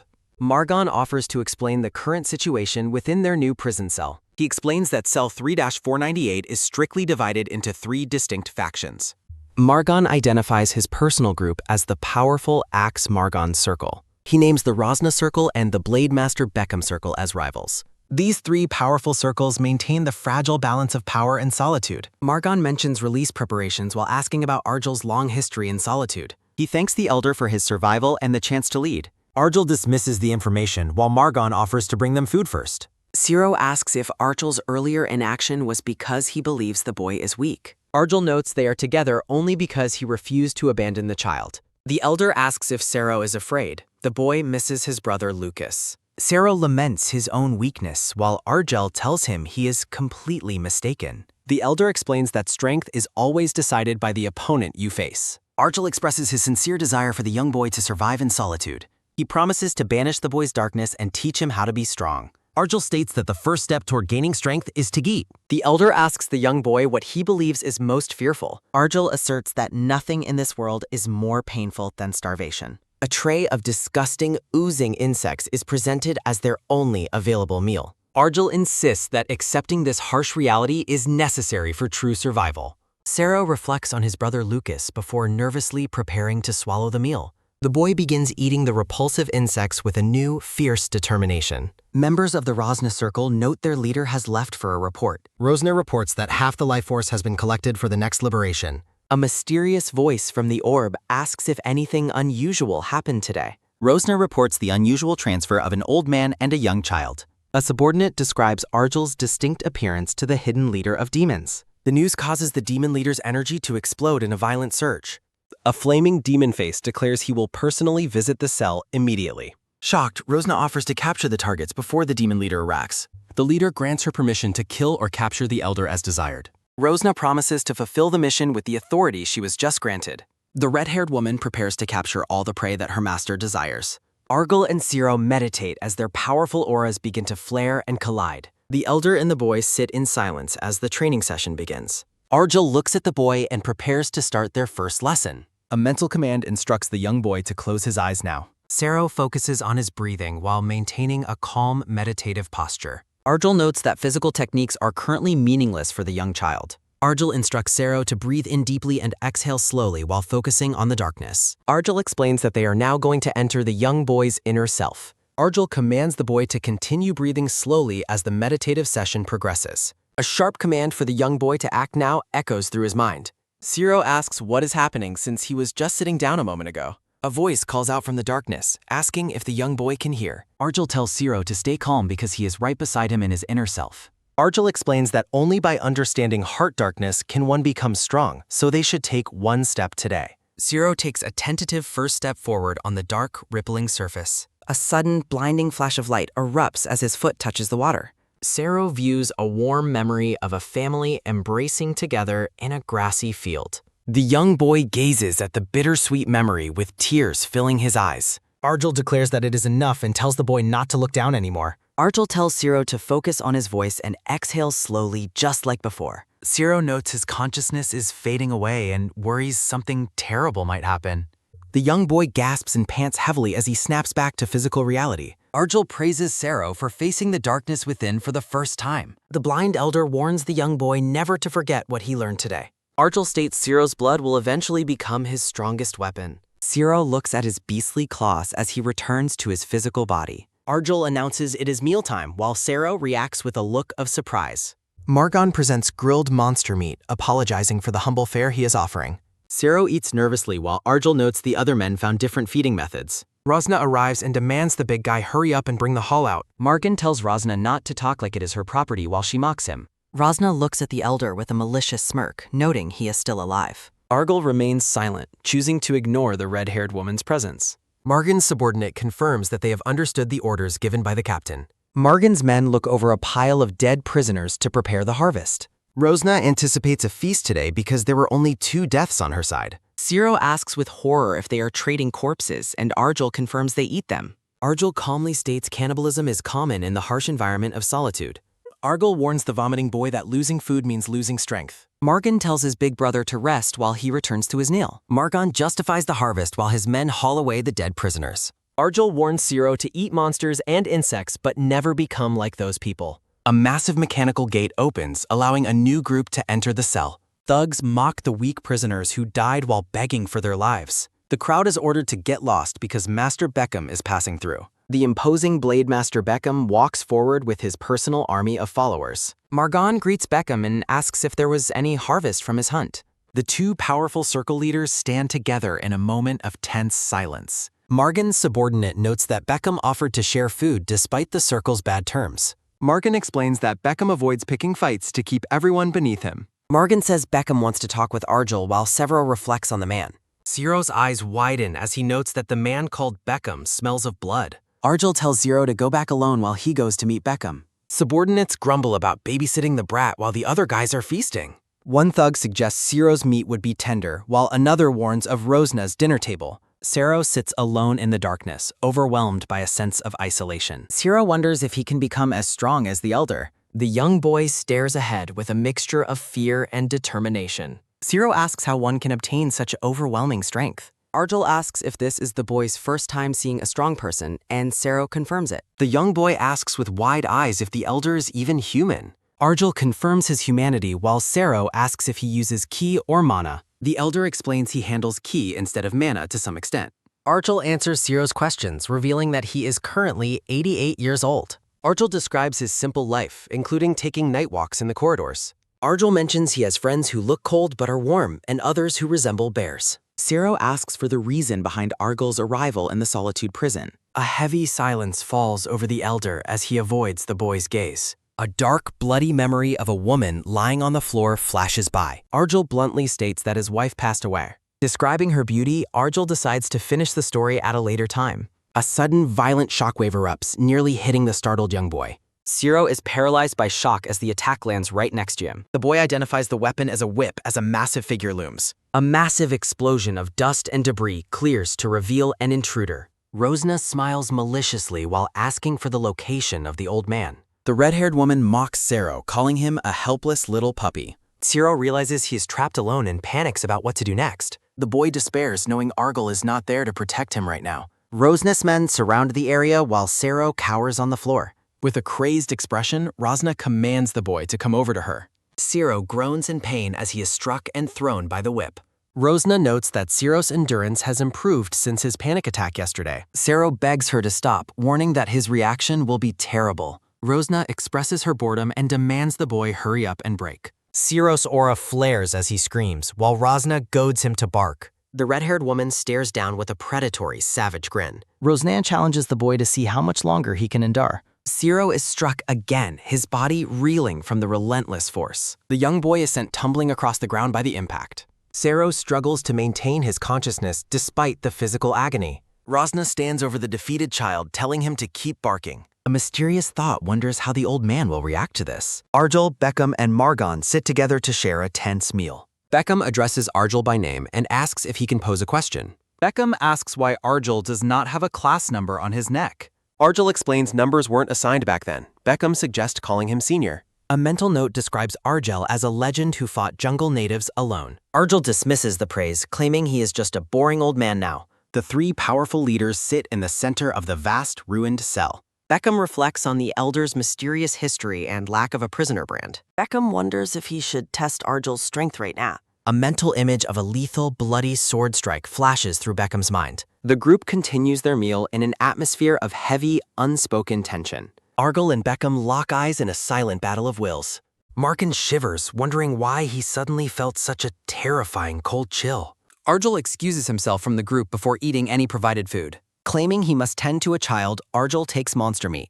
Argel remains unbothered even when faced with concentrated killing intent. The sunglass-wearing man resolves to remember the name of Argel. Smoke clears to reveal the aftermath of a mechanical breakdown. Ciro lies bound and incapacitated as a captive for Lady Rosla. Rosna gloats over her new acquisition while subordinates offer their congratulations. Rosna anticipates Ciro's future struggles while the boy suffers in silence. Bound in heavy chains, Ciro contemplates the misery of being a pet. Interrupted during her taunts, Rosna learns that Argel has arrived nearby. Rosna celebrates Argel's arrival while Ciro recalls his old mentor. A subordinate reacts with intense shock to the approaching prisoner force. Argel leads a massive horde of prisoners to confront the captors. A vast army of prisoners stands united behind their blindfolded leader. Rosna is stunned by the sudden, overwhelming show of force. Rosna mocks the prisoners for relying on a blind old man. Rosna arrogantly challenges Margon to a direct and physical confrontation. Margon laughs at her pride while Argel calls for calm. Standing below, Argel demands the immediate return of his friend. Rosna refuses to relinquish her prize, blaming Argel for his negligence. Rosna considers Ciro a rare and precious jewel in her collection.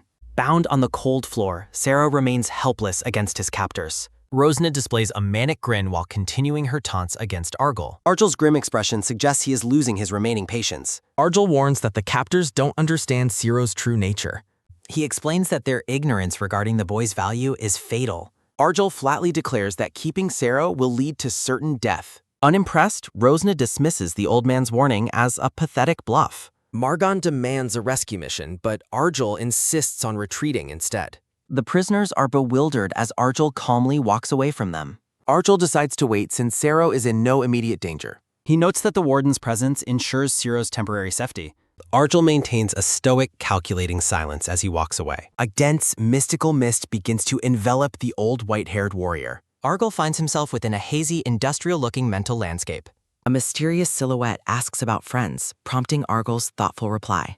Arjul notes that the entity likely spotted him in passing earlier. A beautiful woman with long, light hair manifests within the mist. The glowing woman greets Arjul warmly with a simple hello. She expresses worry about her limited time, which Arjul acknowledges solemnly. She points out the presence of several demon worshipper underlings nearby. She warns that indiscriminate elimination could jeopardize her internal merchandise. Smiling, she sends regards to his sister, while Arjul agrees happily. Embracing Arjel, she promises to assist him whenever he has needs. The spiritual presence vanishes in a blinding surge of blue light. Arjul reflects on the child's assistance while returning to reality. Feeling the weight of his years, Arjul prepares for action. Arjul reflects on how his methods have changed since his youth. Despite his age, Arjul shatters his shackles with a lightning surge. A trail of incapacitated guards marks the path Arjul has taken. Arjul's hand crackles with blue electricity as he reflects on his past. Arjul stands engulfed in a powerful surge of electrical energy.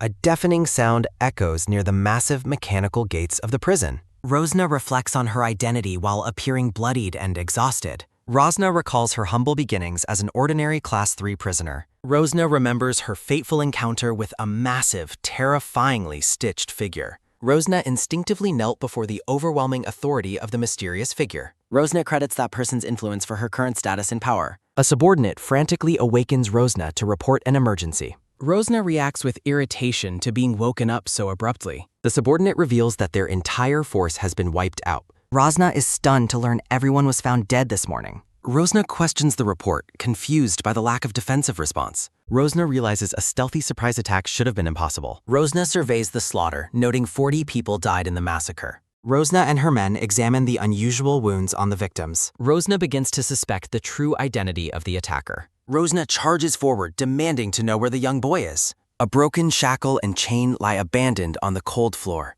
Rosna furiously concludes that the elder is behind the disappearance. Rosna commands the gathered crowd to follow her for a confrontation. Sero drinks water desperately from a canteen to recover his strength. Arjul checks if Sero has fully regained his consciousness after training. Zero bows his head, acknowledging that Arjul has saved him once again. Sero resolves that he must eventually become strong enough to protect himself. The young boy clenches his fists while addressing the blind elder. Sero declares with intense focus that he wants to become stronger. Arjul gives a silent, firm nod in response to the boy's resolve. Margon arrives to inform Arjul that morning roll call is starting. Arjul states that the three leaders must have a serious discussion. Rosna leads a large, determined group through the prison corridors. A massive assembly of prisoners moves through the industrial facility. Arjul, Beckham, and Margon stand together in a tense meeting. A shot from behind shows Arjel's long, flowing white hair. Rosna screams at the elder, demanding he come out and face her. Margon and Rosna exchange heated words as the tension rises. Rosna accuses Arjul of killing her subordinates and taking the boy. Rosna threatens to kill Arjul and turn him into a meal. Arjul insults Rosna, calling her noisy and ignorant of the situation. Arjul sternly repeats his demand for the red-haired woman to be quiet.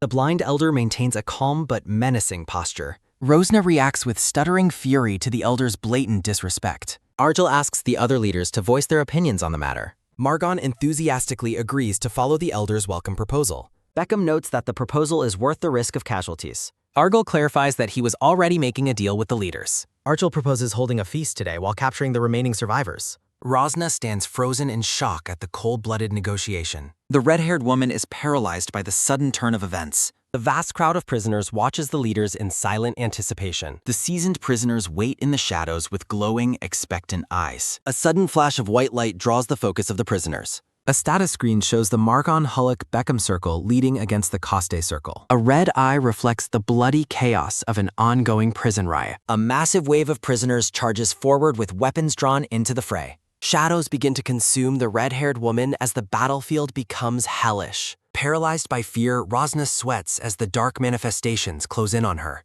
Arjul stalks through the mechanical corridor as blood sprays across the walls. The battle reaches a fever pitch as the prisoners cut through one another. A powerful tattooed prisoner tears through the enemy ranks with savage glee. Broken bodies litter the floor as the brutal massacre continues unabated. Master Beckham carves a path through the opposition, his blade slick with blood. Rosna screams in the middle of the carnage as enemies swarm her position. The red-haired woman gasps in shock as she realizes her fatal mistake. Blades pierce Rosna from every direction, ending her life in a crimson explosion. Arjul looks down at the carnage and reminds her of his previous warning. A final, grim declaration confirms the inevitable death that follows the Elder's warning.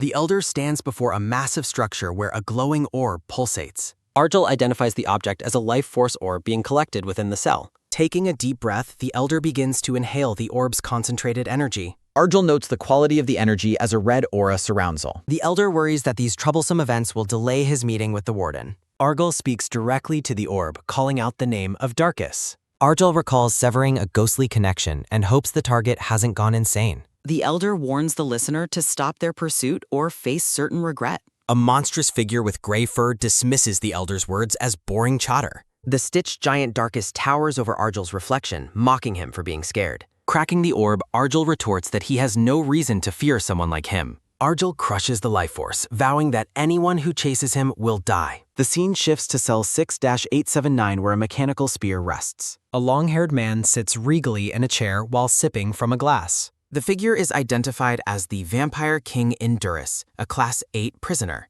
Chaos erupts outside as guards scream for everyone to get lost or die. Indurus scolds Darkus for barging in, while Darkus demands a serious discussion. Darkus, the demon worshipper Legion commander, comes forward with a new proposal. Indurus remains unimpressed, noting that his visitor still lacks a sense of manners. Darkus looms over the vampire, insisting that his proposal is mutually beneficial. The massive demon worshipper requests Indurus' help in capturing the Elder, Argel. Darkus laments his useless disciple, while Indurus reacts with a skeptical, Indurus refuses the offer, claiming black magic users inevitably devour their own disciples. The vampire advises the giant to give up because Argel is beyond his league. Enraged, Darkus vows that Indurus will eventually regret choosing to decline the offer. Darkus declares with absolute certainty that he will capture Argel by himself. The stitched mouth of the giant opens wide in a silent, menacing roar. Indurus offers a smug smile, wishing the giant luck on his suicide mission. A violent surge of energy marks the departure of the vengeful Legion commander. Indurus scoffs at the insolent brat who fails to understand his own position. The vampire's red eyes glow with a mixture of amusement and dark calculation. A chilling question wonders if anyone can truly hope to capture Argel Rastos. Shadows of monsters loom as the legend of the Elder spreads through the prison. Narrative text explains that many have tried to capture the Elder. A fiery, ruined planet highlights the mystery of Argel's long survival. A simple message declares that there is a reason for everything. The aftermath of the massacre shows a pile of bloody corpses. Prisoners celebrate the victory, shouting that Master Beckham declared a feast. Reports confirm heavy casualties for all circles, including Rosna's certain death. While drinking blood, Master Beckham hears that survivors are being stored. Margan credits Argel for Rosna's defeat while Beckham enjoys the meal. Argel notes Beckham drinks blood like water. Beckham finds it pleasant. Argel claims a lack of appetite while Beckham admires his calculated boldness. A tribute to the intellect and boldness required to execute plans. Master Beckham formally invites Argel to join their powerful prisoner circle. Margan explains his plan to unite lower-class prisoners for future battles. Argel politely but firmly declines the proposal to join their group. Startled by the sudden rejection, Master Beckham asks him for why. Argel repeats that he has no intention of joining either leader's circle. Argel departs, explaining he is busy taking care of a child. The blind elder walks away alone into the thick industrial fog. 6 days later, Argel instructs Zero to enter his inner self. Zero questions the path. Argel says it reveals his true desires. Sitting face to face, the elder officially begins the young boy's training. Sero stands alone on a rippling surface within his dark mind. Argel encourages Sero to walk forward during his 8th mental session. Sero reflects on his desire for strength and his training expectations. Sero realizes Argel's training focuses entirely on difficult internal mental cultivation. Sero relives painful memories of soldiers attacking his home and mother. The boy prefers physical pain over these unwanted, traumatic mental recollections. Sero watches giant machines destroy his city and part with loved ones. Argel comforts the boy, reminding him the past is truly over. Sero trusts Argel's instructions, believing there must be a valid reason. Argel warns Sero never to look down while in the darkness. Sweating and focused, Sero acknowledges the old man's strict mental warning.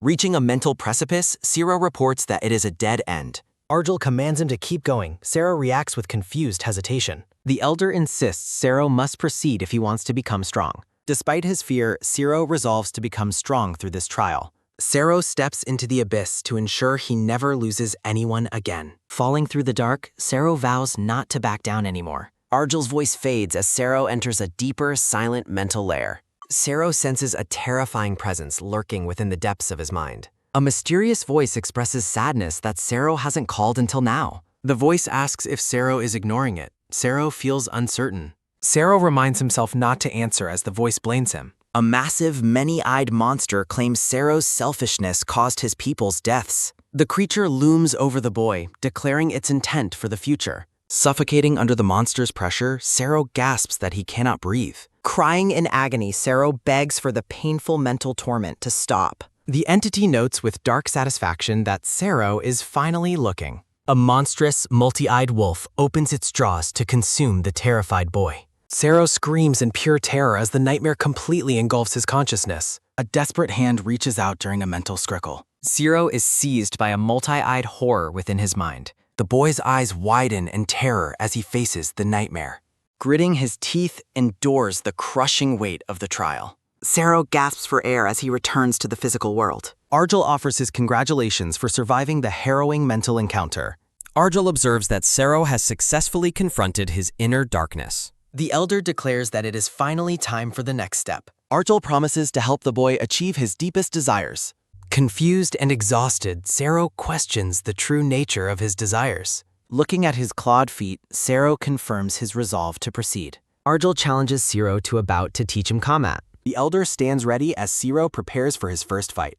Stunned by the sudden escalation, Sero questions the training method. Sero is shocked to find himself successfully dodging the elder's punches. Sero realizes his newfound perception allows him to track Argel's movements. A massive shockwave erupts as Argel continues his relentless assault. Argel explains that multiple methods are required to master combat skills. With glowing red eyes, Sero prepares to launch a counterattack. Argel delivers a flurry of strikes to test Sero's reflexes. The elder commands the boy to fight using his base instincts. Argel urges Sero to unleash the wild nature hidden within himself. Argel critiques Sero's predictable movements despite his impressive raw power. Sero bares his fangs, fully embracing his savage, beastly side. The boy lunges forward with a powerful, instinct-driven strike at Argel. Sero's eyes burn with intensity during the high-speed exchange. Argel notes that Sero is now fighting with overwhelming, destructive intent. A violent energy explosion marks the collision of their opposing forces. Argel notes that Sero is finally learning to target weak points. Argel observes Sero's attacks expanding to target the entire body. Argel explains that Sero has shifted from thinking to using intuition. Argel effortlessly parries the boy's wild strikes with seasoned precision. The elder praises Sero's talent for applying lessons mid-battle. Argel suddenly lands a heavy blow, sending the boy reeling. Argel prepares to demonstrate the second method of combat training.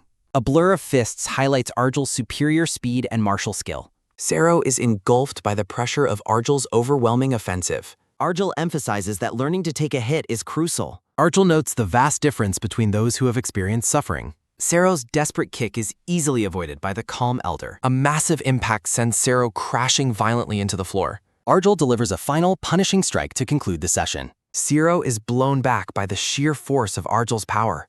Argel looms over the fallen boy, ending the brutal lesson. Sero lies defeated on the ground as his transformation fades. Argel wonders if the boy will return to his normal state. The unconscious boy is surrounded by a fading aura of heat. Argel decides to postpone the third training method for a later time. Argel marvels at Sero's growth during his very first combat experience. Looking at the sleeping boy, Argel anticipates his future potential. Young Sero runs joyfully toward his mother in a warm memory. A man finds peace while fishing amidst a beautiful mountain landscape. The young boy proudly displays his fresh catch with wide-eyed wonder. A framed photograph captures a distant moment of family togetherness and happiness. The father offers praise to the eldest son while ignoring young Sero. Ominous text reveals the father always favored the boy's older brother. Sero stands alone in shadow as his family walks away together. The silver-haired father maintains a stern, distant expression away from Sero. Loneliness consumes the small child as he remains isolated in the dark. Sero weeps bitterly, expressing his desperate desire to see his father. Sero wakes from the nightmare with tears streaming down his face. Argel notes Sero's fast werewolf recovery while the boy questions their location. Argel points out the other prisoners while Sero struggles to see them. Sero's vision sharpens, revealing countless motionless bodies on the floor below. Zero asks if they are sleeping, but Argel confirms their permanent fate. Horrified realization washes over Zero as he stares at the fallen prisoners. Argel speaks of attaining power that can overcome all prison regulations. The boy asks if he can truly become strong like the elder. Argel stares silently at the industrial wasteland, lost in his own thoughts. The elder secretly notes that his merchandise is growing faster than expected. Argel plans to trade Zero for medicine to sustain his dying body. Argel laments his weakened state after 60 years of hiding and solitude. The elder recalls his enemies, Saddle and Rosna, with dark intent. Darkest remains a looming, scarred threat in the red-tinted prison depths. Argel resolves that the time has finally come to crush his rivals. Prisoners mobilize for movement, shouting warnings to stay alert and travel light. Narrative text reflects on 3 long years spent surviving in utter solitude. A muscular, tattooed prisoner observes the gathering crowd while honing his intuition. The tattooed man prepares to navigate the upcoming release with practiced skill. Zero notices the frantic activity as Argel identifies it as release day. Argel explains that the release system inevitably leads to many prisoner deaths. A massive booming sound startles Zero as the facility begins to rumble. Argel warns that the release process is starting earlier than they anticipated. A system notification officially announces that the prison's release has begun. Massive beams of energy descend, warping the atmosphere of the corridor. The blinding light fills the facility as the chaotic event gains momentum. A colossal energy pillar marks the opening of lower corridor 8972.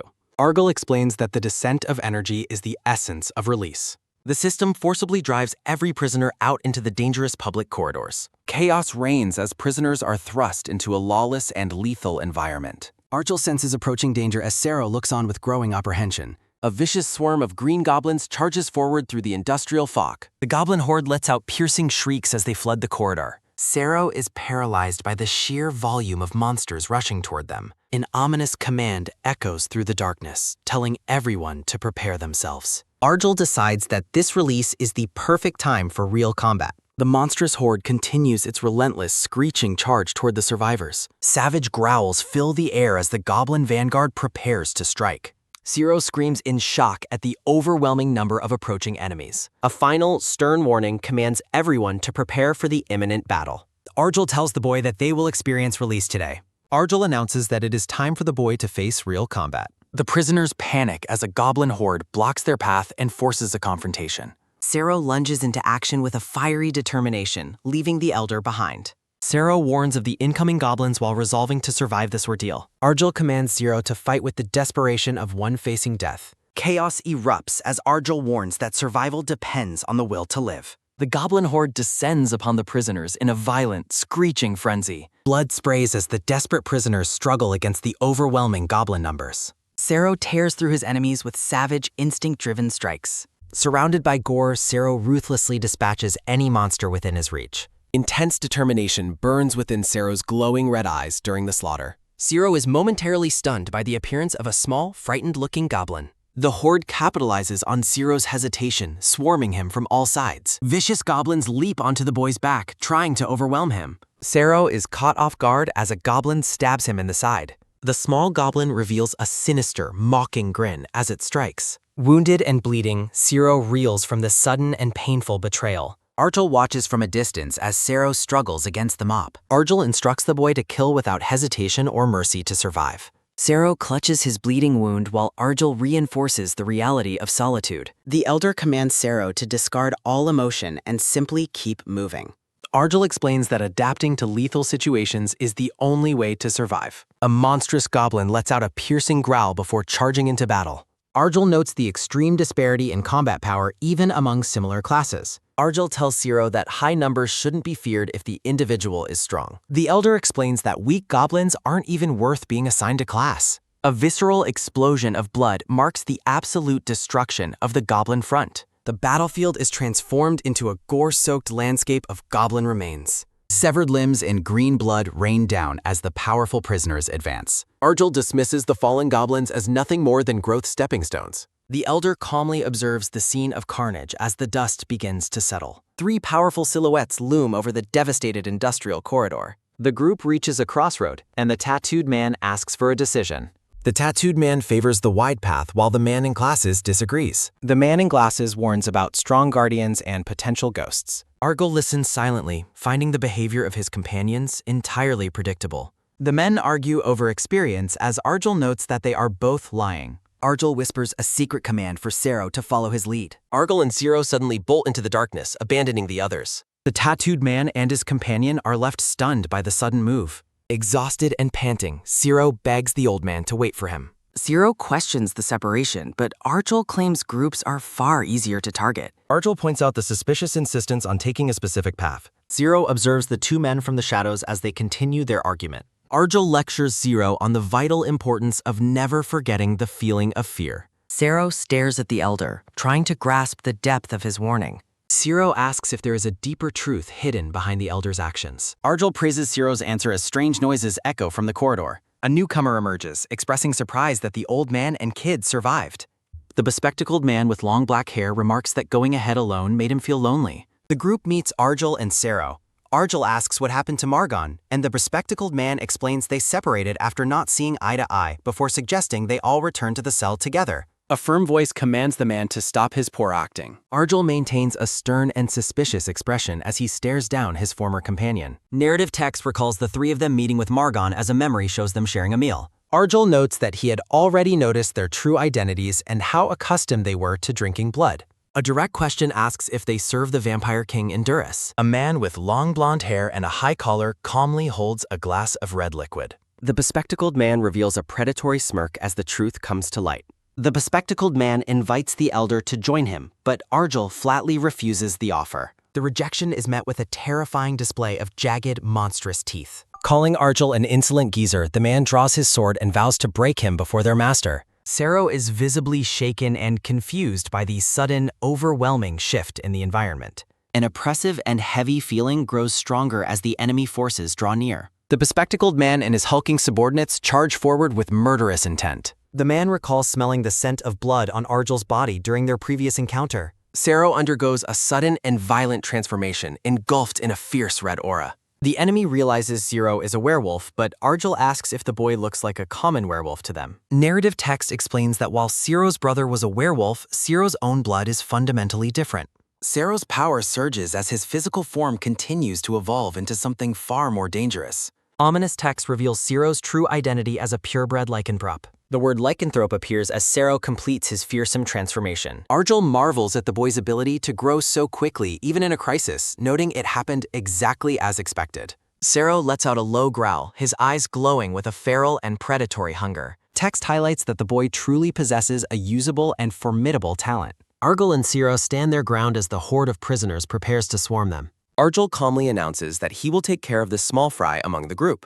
Argyll commands Zero to focus his efforts on taking down the leader, Beckham. Beckham mocks Zero's insolence and questions if the boy is truly a worthy opponent. Beckham is surprised by the brought skill as they clash in a blur of high-speed strikes. Argyll unleashes a brutal offensive, easily tearing through the ranks of the lesser prisoners. The elder performs a swift movement, drawing blood from his own hand to activate a technique. Argyll scatters his blood across the corridor, catching the attention of the charging mob. The prisoners are momentarily paralyzed with shock as they realize the nature of the blood. Consumed by a sweet scent, the prisoners lose all reason and scramble frantically to claim the blood. Total chaos erupts as the desperate prisoners turn on one another in a bloodthirsty frenzy. Beckham watches in horror and disbelief as Argyll's blood causes his own men to slaughter each other. Zero seizes the distraction to launch a powerful surprise attack against Beckham. Beckham realizes why the Count wanted Zero while noting the incredible fragrance of the old man's blood. A close-up reveals Beckham's face twisting into a mask of pure, unbridled malice. Beckham vows to end Sarah's life quickly so he can finally savor the elder's blood. Beckham lunges forward with his blade, fully committed to killing the young werewolf. Beckham targets Zero as an eyesore that must be eliminated immediately. Beckham screams a final challenge at Zero as their fight reaches a fever pitch. The two combatants collide in a massive explosion of force and energy. Beckham believes he has trapped Zero, confidently declaring that he has won the exchange. A visceral spray of blood erupts as a devastating blow finally connects. A sudden realization of something being wrong catches Beckham completely off guard. Beckham asks what Zero truly is as the boy's wounded arm begins to mutate and heal. Zero glares at his enemy with murderous red eyes, ready to deliver the finishing blow. Beckham is violently knocked back by a powerful, explosive impact. Beckham encourages the effort, noting that such strength is necessary for cutting. Beckham reacts with shock as he is suddenly and fatally pierced. Coughing up blood, Beckham is completely overwhelmed by the decisive, lethal strike. Beckham stares in disbelief as he realizes he was defeated instantly. A gruesome scene reveals 80 corpses scattered across the blood-soaked hallway. Dying, Beckham realizes he was never a match for Argyle from the start. Sero watches silently as his defeated opponent falls for the last time. Narrative text reflects on Sero's total helplessness only 3 weeks ago. A sequence shows Sero's growth and his new ability to contribute in battle. Sero reflects on the newfound feeling of fighting alongside a companion. Argyle praises Sero's improvement before they prepare to return to their cell. Narrative text explains the group was delayed by the recent release. Lord Indurus receives an apology while calmly drinking from a wineglass. Lord Indurus dismissively orders his subordinate to withdraw from the room. Lord Indurus reflects on Beckham's death and his own failure to predict events. Lord Indurus admits he underestimated Argyle's presence among the lower classes. Lord Indurus resolves to be more mindful of etiquette during their next meeting. A sinister smile appears on Lord Indurus's face as he anticipates his tea. 3 exhausted prisoners stand over the massive corpse of a fallen ogre. Haluk, the Golden Eagle Beastman, notes their victory against medium ogres. Menlock, the Rhinoceros Beastman, suggests they eat their kill immediately. Lucas insists that returning to their cell is their highest priority. Narrative text identifies the brown-haired man as the werebeast Lucas. The trio of survivors carries their gear past the slain monster. Lucas believes Sero is still alive if he is staying with Argyle. Lucas resolves to survive so he can eventually reunite with Sero. Sero engages in a high-speed battle against several masked armored assailants. Sero questions the identity of the enemies who have been attacking relentlessly. Argyle identifies the attackers as demon worshippers from the Solitude organization. Argyle explains they are pursuing him, which catches Sero by surprise. Argyle warns they must hurry before they encounter a leader named Darkus. The pair stops as they sense an ominous presence in the darkness. Argyle notes they have encountered a ghost, causing Sero to panic. A massive, mechanical-looking guardian named Goose emerges from the shadows. Argyle commands a shocked Sero to fight the giant ghost alone. Argyle reassures Sero that this opponent should not be difficult for him. Trusting his mentor's words, Sero launches himself forward with a fiery roar. Sero delivers a powerful, high-speed strike to the head of the ghost. Sero gains confidence after realizing his attacks can actually hurt the monster. Goose retaliates with a massive, heavy swipe that catches Sero off guard.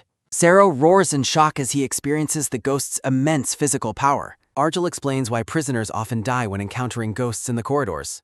Argyle notes a simple lack of combat ability as one decisive reason. Argyle identifies the true nature of the ghost's aura as pure fear. Narrative text describes how the fear aura crushes the spirits of lower-class prisoners. Argyle notes those who have faced their inner darkness can resist the effect. Sero struggles to dodge a massive swipe from the giant Shadow Guardian. Narrative text highlights that Sero still lacks a true inherent special ability. Sero is violently slammed into the floor, unable to defeat Goose. Argyle's powerful strike sends the golden werewolf reeling into an explosion. Blue energy swirls as frost begins to manifest in the air.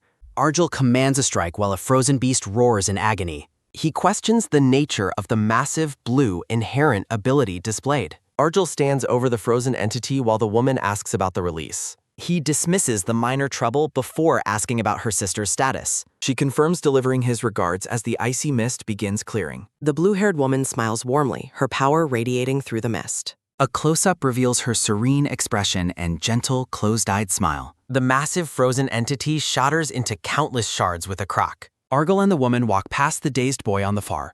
Sero looks up, shocked and overwhelmed by the display of power. The woman turns away, maintaining her calm and distant regal composure. Sero marvels at the woman's ability to defeat a ghost instantly. He wonders about the origin of the incredible ice she created. Sero notes the apparent closeness between the woman and his master. He thanks her while she asks Argyle to find herself. The two veterans walk away together, leaving the industrial hall behind. Sero watches them with a mix of fear and deep hesitation. He senses that the powerful woman does not like him yet. A voice echoes through the dark corridor, questioning their current path. Solverin complains about the wide corridors and the lack of partners. Saddle laughs mockingly while questioning why he was paired with her. Solverin strikes Saddle, insulting him for acting without her direct orders. She notes Argyle severed the link and tells Saddle to die. Solverin mentions Darkus's orders and the promise of a significant reward. Her eye flashes red as she reacts to a sudden, shocking sensation. She realizes that all the subordinates she was linked to died. She declares that she has finally located the blindfolded old man. Solverin leads her group forward, eager to begin the hunt immediately. She vows to find the target first and beat him down.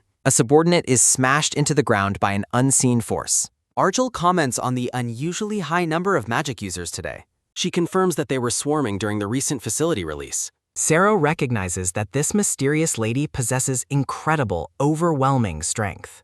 He observes the deep, long-standing relationship between Argel and the woman. Sero stands in the shadows, feeling insignificant near the legendary warriors. Argel and the woman share a quiet, understanding look between veterans. Sero secretly wonders if he can eventually become strong like them. He asks when she first met Argel and about her par. The boy watches her with an intensely anxious and curious gaze. She recognizes his interest as a rivalry similar to her youth. She notes that Argel treats everyone with the same stoic fairness. She begins recounting their history from 7 years in the past. She explains they were framed and accused of killing their parents. She describes the kill or be killed nature of survival in the solitude system. Argel's arrival saved them when they were ready to give up. He assisted them in reaching the arena to find their freedom. Sero is stunned to learn about their history with the arena. Argel senses more enemies while Sero and the woman remain alert. Sero reacts with shock, sensing a powerful presence approaching. Sero describes a sickening, suffocating sensation similar to a previous encounter. A group of hooded, purple-eyed subordinates emerges through the mist. Heavy boots tread the floor while voices mention Lord Darkus's capture orders. A pale-haired woman leads her masked followers toward their targets. The female leader commands her group to bring the target forward. The hooded figures charge with their hands glowing with red energy. Alice steps forward, offering to handle the incoming threat for Argel. Beams of destructive red light fire toward the intended targets. Alice glows with blue energy, eager to demonstrate her progress. Leaping into the fray, Alice showcases the extent of her growth. Alice moves with blurring speed, trailing vibrant streaks of blue light. Alice slices through the enemy ranks with incredible agility and precision. A massive eruption of blue energy shatters the surrounding masked enemies. Argel watches as blue energy ripples across the battlefield. Argel stoically observes the battle, reflecting on the rapid passage of time. Alice delivers a powerful kick that definitely cancels the enemy's dental insurance. Argel recalls the sisters' past vulnerability compared to their current strength. Alice maintains her relentless offensive, weaving through the enemy formation. Alice slams an opponent into the ground with overwhelming physical force. Argel recognizes her refined snowflower armor technique as she stands ready. A close-up reveals Alice's leg as her icy power begins manifesting. Alice's strikes generate sharp crystalline ice patterns that fill the air. Argel contemplates the unknown reasons behind his choice to save them. Narrative text notes the delightful nature of so many gathered enemies. Alice stands amidst frozen shards, fully armored and wielding her sword. Sero watches Alice's power, wondering if he can remain with Argel. Sero asks his silent master how such incredible combat is possible. Argel explains that Alice manipulates cold, a form of attribute control. Sero is confused by the mention of the mysterious term attributes. Narration explains the fundamental duality of light and dark in existence. Symbols illustrate the 7 core attributes, including lightning, wind, and fire. Argel explains that Alice has specifically developed her inherent water attribute. He notes the earlier werewolf creature possessed the powerful dark attribute. Sero repeats the word with a look of intense, fearful realization. Argel is suddenly startled by a massive, looming presence nearby. Argel finds the situation troublesome, suspecting a specific enemy has arrived. A colossal shadow appears as Alice identifies the creature as a decapitator. A massive, multi-armed demonic entity towers over the young female warrior. Narration explains that solitude ghosts are incredibly difficult beings to summon. Menacing figures stand by as text notes summoning requires special talent. The summoner is revealed as Saddle, a Class 5 demon worshipper necromancer. Argel commands Sero to stand before him, noting the enemy's strength. Argel prepares a technique to counter the necromages and multiple decapitators. Argel begins a mental link determined to assist the young board. Swirling shadows and ink-like mist emphasize the shifting, tense atmosphere. Argel initiates a short-term telepathic connection to guide the boy's actions. Sero is stunned to hear his master's voice resonating within his mind. The massive decapitator looms over Argel and Sero, ready to strike. Argel warns Sero of potential exhaustion while encouraging him to learn. The massive decapitator swings its scythe-like arms at Argel. Sero asks for clarification on what he is meant to learn. Argel prepares to forcefully awaken the boy's latent combat attribute. Argel warns Sero to duck as an attack targets his head. Sero barely evades the crushing weight of the behemoth's blade. Alice lunges into battle while the decapitator continues its assault. A clash of weapons sends brilliant sparks flying through the air. Alice glows with blue energy, preparing a powerful counterstrike. A wide frozen slash from Alice cleaves through the demonic entity. Alice realizes the necromancer is her primary target for suppression. Alice notes the swarming black magic users preventing her advance. Alice decides to stall the decapitator while eliminating the underlings. She focuses on cleaning up the surrounding black magic users. Alice's rapid movements leave a swirling trail of white energy. Panel shows Sero's intense concentration amidst the chaotic battlefield. Sero gasps for breath, his body reaching its physical limit.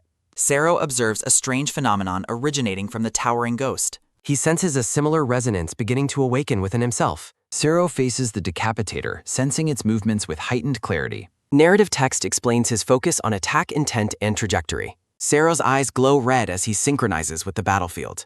Sero maneuvers with impossible speed, dodging the giant's horizontal swing. Argyll strikes a hooded foe while observing Sero's sudden growth. Argyll explains how this attribute grants freedom and wide-range sensing.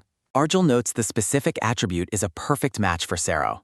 Sovereign observes the combat, noting the presence of two decapitators. Alice continues her relentless assault, cutting through the enemy ranks. Sovereign recognizes Alice's skills and recalls her sister's arena status. A scarred, horned warrior notes the difficulty of Darkus's orders. Sovereign prepares to help after noticing Argyll has suddenly vanished. She searches the chaotic battlefield for the missing old man. Argyll reappears behind Sovereign, catching the female warrior off guard. An explosive impact rocks the corridor as Argyll launches his strike. Sovereign activates her suffering armor to withstand the close-range hit. Argyll calmly dismisses her excessive praise during the heated confrontation. A red-armored warrior reacts with total shock to Argyll's arrival. Argyll leaps over the enemies, focusing his intent on Saddle. A massive explosion erupts as Argyll clashes with the armored guardian. The armored man admits he anticipated Argyll's focus on Saddle. Argyll praises his opponent's skill while the warrior questions Argyll's identity, and Argyll suggests asking the commander for answers. The warrior prepares his blade while reflecting on his magical training. He expresses a desire to have explored the world instead. Argyll advises the warrior against his chosen path of combat. Sero is sent reeling back by the decapitator's immense force. The boy tumbles through the air, struggling to stay up late. Sero charges forward, attempting to pierce the giant's defenses. Crystalline shards scatter as Sero launches a direct physical strike. Sero's blow lands squarely against the ghost's massive dark chest. The decapitator recoils from the unexpected force of the boy's attack. Sero contemplates his next move against the creature's sturdy body. Argyll warns his companion not to push himself too hard. Argyll explains the ghost's dark nature negates Sero's current attacks, prompting the boy to ask for guidance. Argyll orders Sero to keep the decapitator away from Alice by dodging while he handles the rest. Sero acknowledges the command as they engage the towering monster alongside Alice. Sparks fly as blades clash repeatedly in the heat of battle. Argyll exchanges rapid blows with the red-armored opponent in the corner. The armored man wonders how an elder moves so swiftly, questioning if he is an aura knight. He recalls hearing that knights who train with mana age much slower than normal people. The man contemplates those who maintain superhuman strength even in their old age. He realizes with growing dread that he cannot sense any mana power from the elder. Argyll continues his relentless assault, pressing the armored swordsman back with every strike. The armored enemy scoffs at Argyll's thin weapon, calling it a mere skewer. Argyll shifts his stance, preparing to unleash a more devastating technique. Argyll's focused expression remains unshaken as he moves in for the kill. A massive explosion of energy erupts as Argyll's strike connects with the armored foe. The enemy is stunned that his dark magic armor was torn apart by his simple strike. Argyll looms over his opponent with a cold and piercing gaze. Dark energy swirls around the combatants as the atmosphere turns oppressive. A shocking realization dawns that the Elder actually possesses the dark attribute. Panting heavily, the wounded armored man looks at his severed limb in disbelief. He struggles to understand how he can't sense any trace of elemental presence from Argyll. The enemy concludes that Argyll's strangely shaped thin sword must be an extraordinary artifact.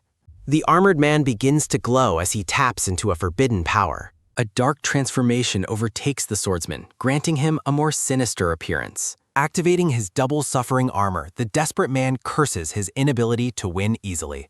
Claiming notoriety as a black magic swordsman, the man lashes out with dark tendrils. The man grows frustrated that he is panicking and resorting to ranged attacks against an elder. Arjul walks through the swirling dark magic with calm and steady steps. The armored opponent stares at the advancing elder with wide, fearful eyes. Confused and overwhelmed, the man can only let out a faint sound of shock. The enemy leader realizes the vast gap in power between himself and Arjul. A terrifying skeletal manifestation towers over Arjul as the elder stands his ground. Sweating and trembling, the man realizes he will die and prepares a final, desperate suicide tactic. A blood-red haze fills the area as the dark ritual commences. Narrative text explains that his dark magic requires sacrificing others to increase its destructive power. The man commands the prisoner Saddle to die for his sake to empower the magic. A grotesque and mutilated prisoner is launched forward as a mindless sacrificial weapon. The monstrous sacrifice lets out a blood-curdling roar as it charges the group. The armored leader watches the carnage with cold, calculating intent. He justifies the sacrifice by stating he cannot worry about others when his own life is at stake. The massive, shadowy creature lunges toward the group with overwhelming force. The impact of the creature's attack shatters the ground near Sero and Alice. Sero and Alice are paralyzed with shock as they witness the monster's power. The beast rampages through the hallway, leaving a trail of destruction in its wake. Sero watches in confusion as the massive threat suddenly collapses before him. Exhausted and battered, Sero realizes he has been saved despite not understanding how it happened. Arjul and Alice stand together, facing the armored leader as the dark energy dissipates. Alice tells the old man she believes in his victory, but begs him to remain safe. The armored leader raises his blade high, gathering an immense amount of dark energy. The man commands the darkness to rain down upon his enemies in a final strike. An explosion of violent purple energy consumes the surrounding corridor. A small figure is thrown backward through the swirling dark void. Arjul looks down with a grim expression, his white hair billowing. A massive blast of pink and white energy shatters the area. The armored leader is caught in the wake of the devastating impact. The armored man thinks that the blow is good and should kill. Arjul emerges from the darkness, his eyes glowing with ethereal blue light.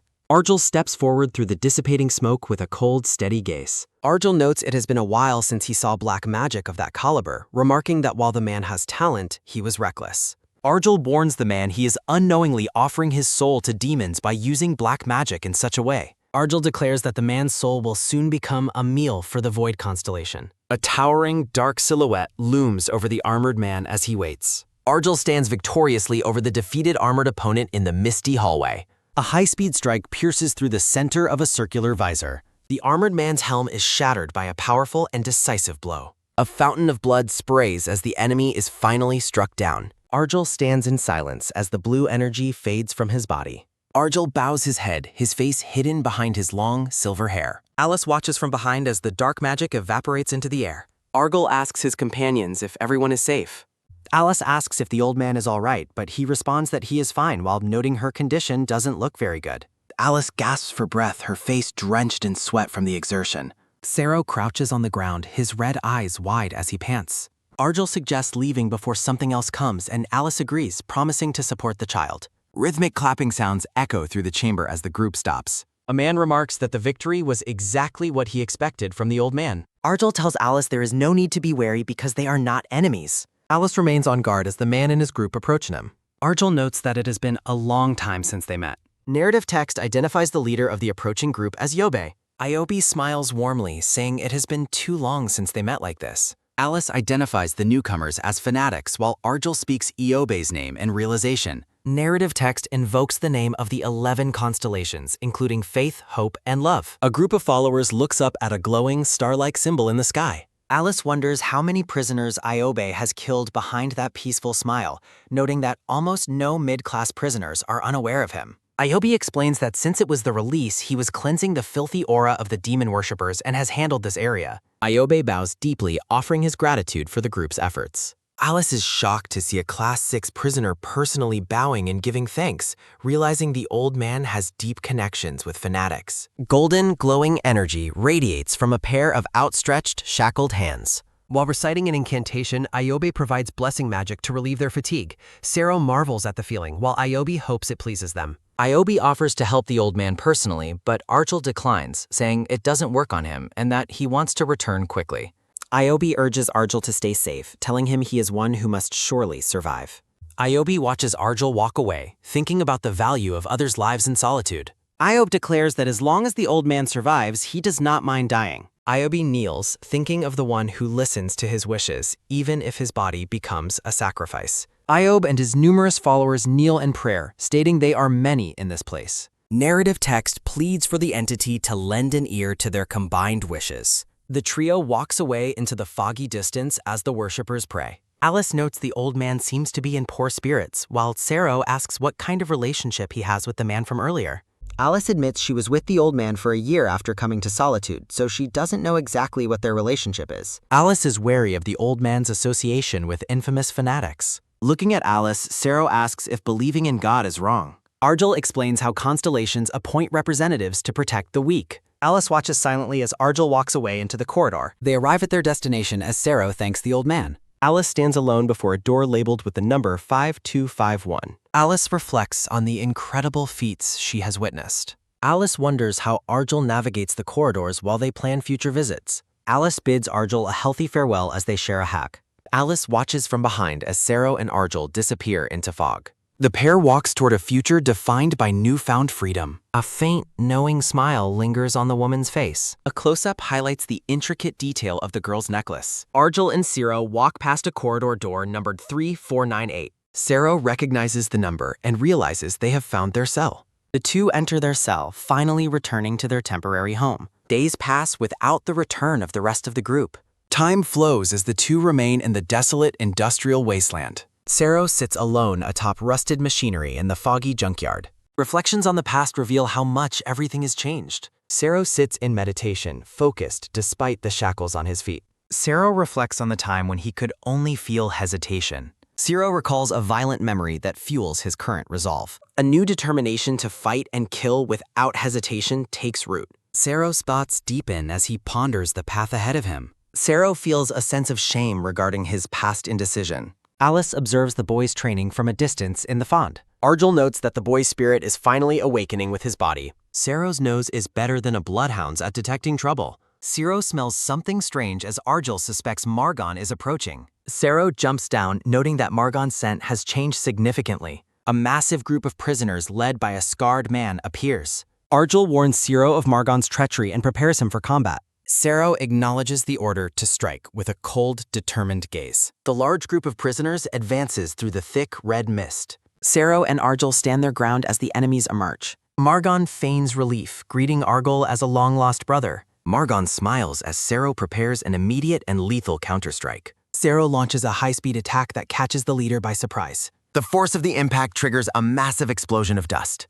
The earth shatters as the boy lands his heavy blow. Margon reacts with sudden shock and rage at the unexpected assault. Margon is baffled by the boy's radical transformation over a few days. The desperate leader begs Arjul to stop the boy's relentless attack. Arjul exposes Margon's plan to use them as ingredients for pills. Margon's expression shifts into a dark and cold grimace. Margon drops his act, revealing his demonic form and glowing eyes. Arjul prepares his weapon, drawing it with a fluid, practiced motion. Fresh blood splatters onto the metallic floor of the dark corridor. Arjul holds his bloody blade steady as the battle concludes. Margon stares at Arjul, expressing frustration at the old man's power. Arjul maintains a cold, stoic expression amidst the field of corpses. A massive vampire king and other dangerous threats loom in memory. The dialogue mentions the powerful mafia king the enemy serves. Arjul dismisses the threat, claiming none of them can capture him. The old man offers a subtle, confident smirk toward his foe. Arjul mocks Margon's injury, stating their superiors won't meet him personally. The narrative text indicates the long confrontation is finally concluding. Arjul raises his blade, declaring the end for the defeated Margon. A violent explosion of blood marks the final lethal strike. The scene transitions to a high-tech facility with glowing green circuitry. A figure in a command chair submits a regular status import. The Solitude Planet prison warden prepares to receive high-level communications. The warden asks the master of the planet about Arjul's report. Text identifies the mysterious master of the planet as Lord Kraisman. A massive hologram of a man in a fedora appears. Kraisman notes that Arjul is still relentlessly slaughtering other prisoners. Kraisman orders Arjul's evaluation readjusted and sentences him to solitary confinement. Kraisman has stayed hidden for years, evading government and religious authorities. A dark volcanic planet floats in the depths of space. Kraisman commands that Arjul be supplied with vital pills for free. Reports indicate a demon worshipper Legion commander is now hunting Argel. The warden warns of potential conflicts erupting after the prisoner's liberation. Kreisman remains confident in Argel's ability to survive any prison threat. The smiling man in the fedora trusts Argel's long-standing resilience. Kreisman confirms the ongoing plans with a simple affirmative response. The warden reveals Argel's deteriorating health and limited lifespan without medication. Argel looks down in silence, burdened by his secret physical decline. Sero stands alert as a powerful vibration shakes the industrial area. Sero focuses his senses, perceiving everything from insects to water droplets. Tiny robotic creatures and falling water represent Sero's heightened perception levels. The boy's training allows him to track every minute movement nearby. Sero's red eyes glow with a new intensity during his training. The boy executes a blindingly fast maneuver through the foggy junkyard. Sero leaps with explosive energy, refining his lethal combat skills. Sero's expression turns grim as he reflects on his past failures. Sero recalls being powerless against the ghost-like creature in the corridor. The boy ponders how to strengthen his wind-based powers through training. Sero resolves to trust Argel's guidance while perfecting his speed techniques. Argel and Sero prepare themselves for the challenges yet to come. While Argel meditates, Sero continues his relentless practice in the fog. Argel watches the boy's progress with a quiet, observant gaze. Sero hears the cell door opening and wonders who has arrived. A female officer appears at the entrance, calling Argel's full name. A purple-haired military officer demands that Argel show himself immediately. Argel surprises the woman from behind, prompting her to criticize him. Argel summons Sero as the officer prepares to make an introduction. The purple-haired woman stands tall in her formal military uniform. Sero is terrified, realizing her power far exceeds that of Alice. A heavy, oppressive atmosphere radiates from the newly arrived high-ranking prisoner. A powerful officer stands before a colossal, multi-eyed monster. Argel notes the prisoner shortage while she demands he follow immediately. The old man finds the current situation to be extremely troublesome. The officer complains that her body feels unusually heavy and tired lately. She recalls her seniors warning her against any unnecessary interference. Argel proposes a combat wager to decide if he will follow quietly. The boy steels his resolve despite his clear and visible nervousness. Sero unleashes his power, ready for the upcoming combat trial. The officer accepts the challenge and vows not to hold back. She determines to finish the confrontation quickly and return back. The boy reacts with shock as the battle suddenly begins. A high-speed strike from the officer shatters the ground instantly. She is stunned that a lower-class prisoner dodged her wind attack. The officer realizes Argel is using her to train his disciple. The woman prepares a more serious assault, her eyes glowing.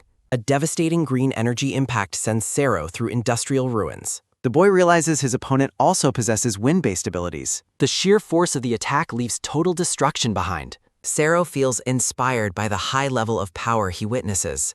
The officer stands cloaked in an oppressive, swirling green aura. A heavy shift in the atmosphere signals her true power. Sero focuses every sense on dodging the coming lethal strike. Argel encourages the boy to endure even if victory is impossible. The boy is completely overwhelmed by her impossible speed and power. Sero admits he could not sense her movement at all. A relentless barrage of glowing fists rains down upon Sero. The boy cries out in pain under the crushing assault. Paralyzed by agony, Sero realizes he can no longer move. The officer delivers a final, overwhelming strike that ends it. Argel watches as the smoke clears from the intense battleground. Sero lies defeated on the floor, surrounded by golden embers. The officer looks down at the boy's fallen, broken form. Argel acknowledges the defeat and agrees to follow her peacefully. The old man stands ready to keep his side of the raker. The group begins their trek through the facility's metallic corridors. Argel carries the boy while following the officer's lead. Sero awakens just as the officer questions their detour path. Argel insists on visiting a specific location on their way. The officer sighs in frustration, but allows him to lead. The trio walks together through the dimly lit industrial hallways. A massive doorway opens, flooding the corridor with bright light. They arrive at the entrance of a vast, illuminated facility. Sero covers his eyes, blinded by the sudden, intense radiance. Argel identifies the room as a place for endless training. Prisoners train with heavy weights in a massive, high-tech gym. Muscular men celebrate their workout progress and plan for tomorrow. Prisoners argue over rep counts. Gym math is universal, even in solitude. Argel tells the boy to listen closely to his instructions. Argel explains that Sero must remain here and train alone. The old man asks if the boy can handle this trial. Sero vows to the old man that he'll endure here. The boy moves with incredible speed through the training ground. Argel observes the boy's progress amidst the chaotic training environment. The old man predicts the boy's wind power will grow stronger. Zero recalls the officer's brutal power during their previous encounter. The boy clenches his shackled fist with intense, growing determination. Zero reaffirms his commitment to his mentor's difficult training path. Zero's eyes burn with a fierce and unwavering resolve. The boy promises himself that he will definitely become stronger. The trio arrives at a massive, crowded training facility. Buff prisoners wonder why a guard has entered their domain. The purple-haired woman expresses her utter disdain for the gym's stench. She tells Arjul she will wait outside for his business. Arjul acknowledges her and promises to finish his task quickly. Arjul is greeted by a massive and intimidating tattooed man. The giant asks why Arjul brought a child into the gym. Delram mocks the idea of the facility being an orphanage. Nearby prisoners wait anxiously to see if a fight begins. Delram refers to Zero as young merchandise, confusing the boy. Arjul suggests they find a quieter place to discuss terms. Delram gestures for silence with an intimidating finger to his lips. The surrounding prisoners immediately stifle themselves out of sheer terror. Arjul formally requests that Delram take charge of the boys' training. The giant prisoner reveals a dark, excited grin at the proposal. Delram demands a duel as his price for training the brat. Arjul accepts the wager, noting Delram's stubborn lack of wisdom. The old man warns Delram against corrupting the boy's young mind. Arjul lingers for a final, silent moment before moving on. Delram watches the old man and the guard depart. The giant commands Sero to follow for his brutal training. Sero reacts with a nervous gulp as the giant smiles. The boy agrees and follows his massive mentor into the facility. The scene shifts to the dark corridors of solitary confinement. Narration describes the predictable, breaking spirits of those imprisoned here. Prisoners are shown descending into madness within the lightless cells. Narrative text notes that some prisoners choose to end their lives. They are simply unable to endure the darkness with no end. The officer prepares to open the door for the old man. She wonders why the old man appears so remarkably relaxed. It seems to her as if this darkness is his home. A red light glows from the ceiling of the dark room. Arjul thanks her and tells her to return to the cards. The two walk in opposite directions through the dim hallway. Arjul makes a sudden move, catching the officer by surprise. The old man lunges forward and covers the woman's mouth.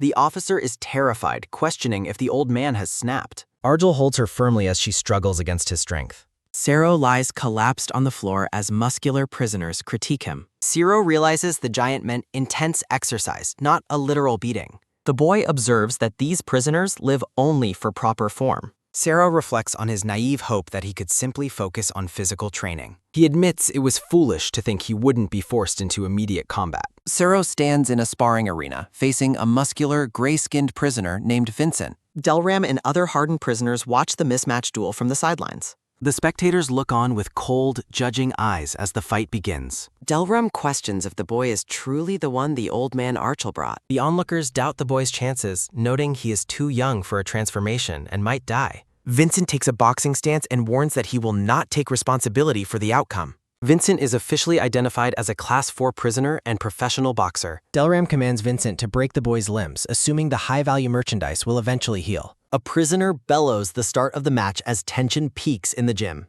Vincent launches an explosive high-speed attack toward the motionless boy. Sero suddenly unleashes his power, his hair lengthening as a golden aura erupts. Vincent and Delram are stunned by the boy's unexpected beast transformation. Delram suspects Arjul taught the boy a technique that beastmen usually can't perform until adulthood. The giant feels a wave of jealousy, wondering why Arjul refused to teach him. Vincent continues his relentless assault, his punches glowing with lethal force. A powerful strike from the boxer creates a massive shockwave against the boy. Sero feels the immense weight and speed behind his opponent's relentless strikes. He realizes he must compare this challenge to the terrors he faced in the corridors. A dark, menacing energy begins to swirl behind Sero as he prepares to counter. Arjul's past warning echoes, explaining that attributes drain stamina and then life-sustaining mental strength. The boy keeps the advice in mind while dodging Vincent's flurry of heavy blows. Sero decides to test the limits of his abilities since his life isn't immediately at stake. His eyes burn with red intensity as he prepares to deploy his full power. Sero activates his wind attribute, cloaking himself in a swirling green aura. The boy moves with blinding speed, leaving several afterimages as he dodges every punch. Vincent is frozen in shock, unable to believe the boy suddenly evaded his entire combo. Sero lunges forward, appearing as a blur of green energy beside the boxer. A high-speed slash tears through Vincent's back, sending blood spraying into the air. The boxer screams in agony as multiple deep lacerations open across his muscular torso. Vincent collapses under the weight of the boy's devastatingly fast counterattack. Delram gazes at the boy with a look of profound, silent disbelief. The rest of the prisoners are paralyzed by the shocking turn of events. Delram admits that the boy's level of skill is far beyond anything he imagined. Vincent, a seasoned Class 4 fighter, lies defeated on the cold arena floor. Delram questions why Arjul would teach such advanced techniques to a low-class prisoner. The giant is unable to accept the gap between his hard work and the boy's talent. Delram marches toward the arena, fueled by a deep sense of frustration. A fierce, burning rage fills the giant's expression as he faces Sero. Delram looms over the exhausted boy, casting an intimidating shadow across the ring. The tattooed giant declares that it is finally his turn to face the boy. Delram throws a punch with enough force to shatter the surrounding air. Sero is caught completely off guard by the giant's sudden and violent intervention. The boy narrowly avoids a series of massive, ground-shaking strikes from his new mentor. Sero's hand transforms into a claw as he acknowledges the risk of total exhaustion. He resolves to endure the giant's brutal testing until he physically can't continue. The boy becomes a blur of wind, weaving through Delram's earth-shattering barrage of fists. Sero's clawed hand glows with green energy as he prepares a desperate strike. A final, overwhelming impact rocks the arena as the giant's power connects with the boy. Sero bleeds from his mouth, shocked by the overwhelming power of the Class 5 prisoner. The combatants prepare for another exchange with rapid footwork and clenched fists. Delram delivers a heavy strike that pushes Sero to his absolute physical limit. The giant relentlessly pressures the boy, who struggles to find any opening.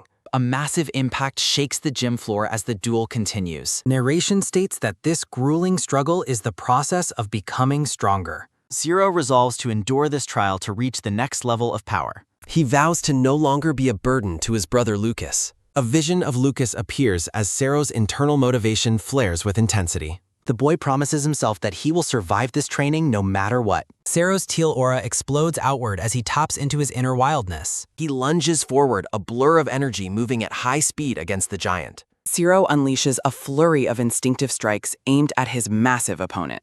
Delram counters with ground-shaking force, turning the gym into a disaster zone. The giant's eyes glow with intensity as he tracks Sero's blinding movements. Delram intercepts Sero's attack with a precise and crushing blow. Sero screams in pain and coughs blood as he is sent reeling backward. The boy is slammed violently into the floor by the giant's overwhelming strength. Despite the damage, Sero's expression remains fierce and filled with burning resolve. Delram prepares to finish the exchange with another massive, glowing punch. Sero is forced onto the defensive as he barely survives the continuous onslaught. The boy uses acrobatic movements to narrowly avoid a lethal strike from his mentor. Sero manages to flip over the giant, searching for a moment to breathe. Delram reacts with surprise as the boy continues to defy expectations. Sero delivers a high-speed kick, his body cloaked in swirling teal energy. The two fighters reset, the intensity of their battle reaching a fever pitch. Delram remains focused, impressed by the boy's ability to keep fighting. Sero moves like a phantom, utilizing his wind attribute to evade the giant's grasp. Sero is stunned, realizing his attacks have become purely instinctive and wild. Sero observes that the giant successfully blocked every single one of his strikes. A notification or text indicates the deployment of an Earth attribute technique. Delram encases his massive arms in a dense red Earth armor to end the duel. Flashback text reveals Argyle asking Delram if he wants to learn to be stronger. Argyle tells a younger Delram that he cannot yet walk in the darkness. Delram realizes Argyle meant instinctual wildness, not literal darkness, which he finds ridiculous. Delram smiles at Sero and calls his power a good kind of darkness. Sero asks if the giant also trained by literally walking in the dark place. Delram remains silent, taken aback by the boy's literal interpretation of the term. The giant is shocked, realizing Argyle actually taught the boy to walk in literal darkness. A pink, abstract visual effect marks a shift in the scene's atmosphere. The scene shifts to a quiet, dimly lit room within the training facility. Delram sits in meditation and asks if this is truly a training method. Sero confirms that he grew much stronger by practicing this specific meditation. The young boy looks at his mentor with complete sincerity and honesty. Delram laughs, claiming he's meditated before, but Sero insists this technique is unique. Sero explains Argyle's teaching about walking through the inner darkness of oneself. Delrem admits he doesn't fully understand but trusts Argel's proven training methods. The giant eagerly claps his hands, begging the startled boy to teach him the technique. Delram asks if there is a problem while Sero struggles to find the right words. Sero worries that a mere month of training isn't enough to qualify him as a teacher. Argel begins the scene with a stern precautionary warning. Argel and Sero stand together in the facility's dimly lit hallway. Argel explains the immense danger of reaching out to those lost in darkness. The mentor warns the boy to avoid even looking at the void. Sero casts a hesitant glance toward the Forbidden Path ad. Delram begs Sero to teach him the secret of his sudden power. Sero considers teaching Delram while Argel is away for 2 weeks. Delram panics internally, worried that rushing the child might scare him off. The giant and the boy sit across from each other in meditation. Sero nervously prepares to give his first lesson as a teacher. Delram joyfully celebrates the boy's agreement to start the training immediately. Sero is taken aback by the giant's overwhelming and sudden enthusiasm. Sero instructs his new student to close his eyes and begin.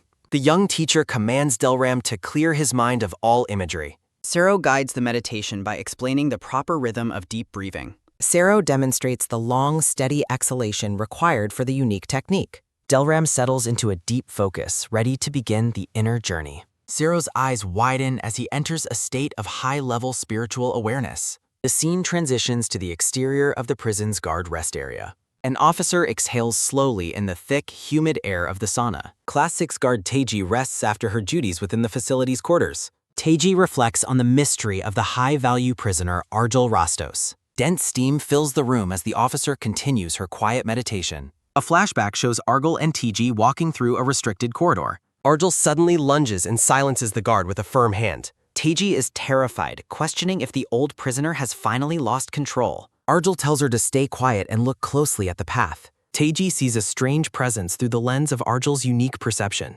Argel identifies the terrifying apparition as a predatory corridor ghost. A monstrous, multi-eyed creature emerges from the shadows to strike. The corridor ghost unleashes a wave of jagged, red, destructive energy. A massive impact rocks the hallway as the struggle for survival begins. Teiji realizes she was saved despite carrying a standard protective amulet. A close-up shows the ornate, jewel-encrusted amulet Teiji used for defense. Argel explains that some ghosts are powerful enough to bypass normal amulets. Teiji is shocked, having never heard of ghosts malfunctioning in this manner. The creature is slammed back into the wall, retreating from the encounter. Silence returns to the dark corridor as the immediate threat vanishes. Teiji demands to know Argel's true identity following the shocking rescue. Argel remains stoic and silent behind his tattered, dark blindfold. The old man suggests visiting the clerk for answers to her questions. Teiji is visibly startled by the mention of the high-ranking official. Clerk Bemlio is revealed as a stern man with significant facial scarring.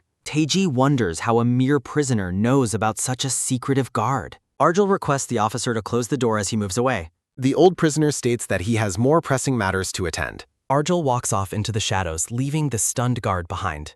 Teiji remains in the sauna, unsettled by her encounter with the old man. Sero finds himself alone in a vast, dark, and watery void. Sero wonders where Delram went as the training takes a strange turn. Sero stands alone on the rippling surface of a dark void. Sero panics, calling out for Delram, while a dark shadow sighs. Argel Rastos chastises Sero for ignoring his previous warnings about the darkness. Argel explains he wanted to rest, but Sero caused a problem. Sero is shocked, wondering how the old man escaped from solitary. Argel remains calm and silent behind his tattered, dark blindfold. Argel reminds Sero of their deal to enter his inner mind.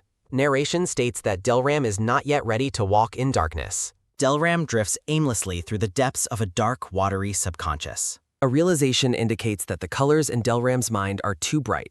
Argel observes Delram, noting that distractions prevent him from seeing true darkness. Argel warns Sero that Delram will die if he doesn't return. Argel tells Sero that he must take responsibility for the current situation. Sero is bewildered and confused by the old man's sudden demand. Sero looks up in horror as a dark energy begins to surge. Sero is suddenly ensnared and pulled by thick, dark energy ribbons. Argel states that heavy responsibility is the key to becoming stronger. Argel commands Sero to feel the weight of his actions for now. A powerful fist clenches as the surrounding dark void begins to tremble. Argel notes that Sero took the weight of his words too lightly. Sero's eye widens in terror as he calls out to Argel. A purple aura erupts behind Argel as Sero continues to scream. Delram remains floating in a trance-like state within the mental void. Arjul reflects on how much Delram has grown since their first meeting. Arjul remembers Delram as someone who once hesitated to accept himself.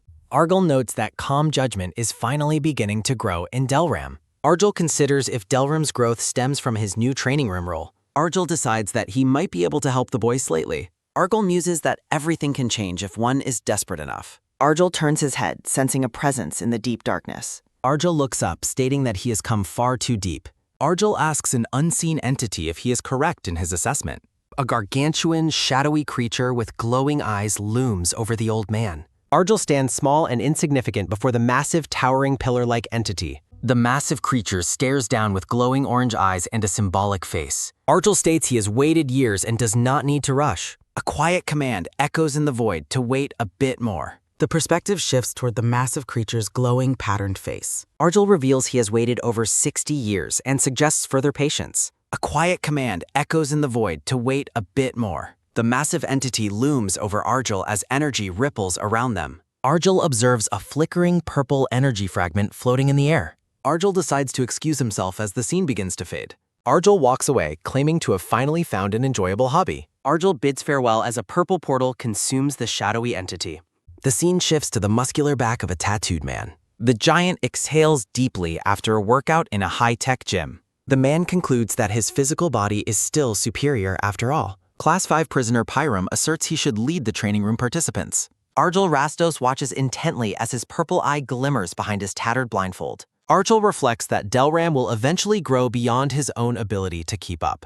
Pyram searches through storage lockers, determined to find a way to separate Delram and Arjul. Pyram gazes with wide-eyed intensity at a mysterious glowing purple orb held in his hand. Pyram informs a mysterious entity that Arjul is absent and only the boy remains. Pyram sweats while holding the orb, confirming to his contact that they already know his desires. Pyram agrees to hand the young boy over to his mysterious contact. Pyram makes his way to the training room and calls out to Delram from the doorway. Pyram enters the room aggressively, loudly announcing his presence to his rival. Pyram stops in his tracks, surprised to find Ciro sitting in the room with Delram. The tattooed man remains in deep meditation while Pyram looks on with confusion. Pyram tells Delram he will handle the boy's education on the training room's strict rules. Pyram notices that the boy is conscious but completely unresponsive to his surroundings. Pyram grabs Ciro by his clothing and hauls him away, claiming Delram's silence as an agreement. Pyram reflects on how much easier the task was than he had originally expected. A low, rumbling sound echoes through the dark, abandoned areas of the facility. Hooded figures with glowing red eyes wait in a dark corridor near the training room. The hooded figures discuss whether they can trust Pyram after his big talk. A hooded figure realizes that capturing the boy will allow them to contact their commander. Pyram walks forward with a smirk, his heavy footsteps echoing on the metal floor. Pyram carries the limp boy to the hooded figures and asks if they brought the promised items. Ciro remains unconscious and defenseless as he hangs over his captor's broad shoulder. One of the hooded figures leans in close to inspect the face of the boy in question. A metal briefcase is opened to reveal 5 glowing red cylindrical devices. Pyram grins at the case while the figures remind him of his duty to cooperate. Pyram walks away into the shadows, carrying his new prize and bidding the figures farewell. The figures carry Ciro off in the opposite direction, mocking Pyram's obsession with physical strength. In another part of the prison, several inmates continue their intense physical training. Delram sits alone and motionless in the center of the training room floor. Beads of sweat roll down Delram's face as his body vibrates from intense spiritual effort. Delram snaps his eyes open and exhales sharply as he returns from his deep trance. Delram falls to the floor in a panic, desperately searching for the missing boy. Delram reflects on his meditation, describing it as an indescribable journey to another world. A vision of his past glory shows a younger Delram celebrating a victory in the arena. Delram realizes he has been captivated by his past triumphs for far too long. The giant's eyes narrow as he instinctively understands that the past cannot be changed. Delram mourns being trapped by his memories, which prevented him from moving forward. A newfound sense of clarity washes over Delram as he contemplates his next steps. Delram spots a small flickering darkness and reaches out toward the mysterious energy. Narration explains that the path forward became clear once the colorful memories were set aside. Delram finds himself floating in a dark void above a swirling celestial portal. A voice calls out to Delram from within the core of the small darkness. Delram wonders about the identity of the dark, long-haired silhouette beckoning to him. Delram stares blankly, his mind struggling to process the revelation from his inner journey. An inmate bursts into the room and frantically calls out to Delram for help. The panicked prisoner informs a startled Delram that a terrible situation has unfolded. Delram asks if Pyram has once again challenged him to a formal duel. The giant is horrified to learn that Pyram has brutally attacked all of his subordinates. Delram looks out at the carnage and curses Pyram for his cowardly and violent actions. Delram declares that if Pyram wants a fight, he should have challenged him directly. Delram warns someone they have arrived too late and will soon be bloodied. A caption describes the current unfolding of a truly great experience. Delram's eyes glow purple as he displays a terrifying, serrated grin. Other prisoners worry for Delram's safety while asking about his recent battle experience. Delram admits he just had a great experience while facing a shadow. Delram determines he can test his newly acquired strength immediately. Dark cultists surround a small, kneeling boy in a dimly lit hallway. A hooded figure dismisses the boy's incoherent murmurs as mere babbling. A sudden, violent spray of blood erupts as an unseen force attacks. A guard's eye widens in absolute terror at the sudden, lethal massacre. The hooded figure is shredded by a relentless and bloody physical assault. Zero considers this violent encounter a hobby he hasn't enjoyed in ages. Arjul wonders about the unique physical capabilities of a werewolf's anatomy. Guards are horrified to realize the small boy is the source of carnage. The cultists note his impossible strength and spot a marking on his body. Purple mist clears to reveal the number 51 tattooed on Sero's neck. Standing amidst the dead, Seros' red eyes glow with lethal, predatory intent. The boy glares coldly, his primal instincts beginning to surface and take control. Arjul observes as Sero's volatile emotions begin to permeate his own mental state. Arjul's spiritual presence looms over the boy as a heartbeat thumps loudly. The entity desires to dive into the fray and destroy everything nearby. This overwhelming bloodlust is described as the violence unique to pure-blood lycanthropes. Sharp black claws extend from Sero's fingers as his primal power surges. Arjul laments that he cannot possess the boy forever due to Sero's status. Arjul resolves to enjoy the current situation to its absolute fullest extent. A pillar of golden light and intense heat erupts from Sero's body. Sero attempts to transform but initially fails to break his biological beast limits. Arjul's immense mental fortitude easily forces the boy's body to evolve further. The lycanthrope king manifests in a complete and terrifyingly powerful golden form.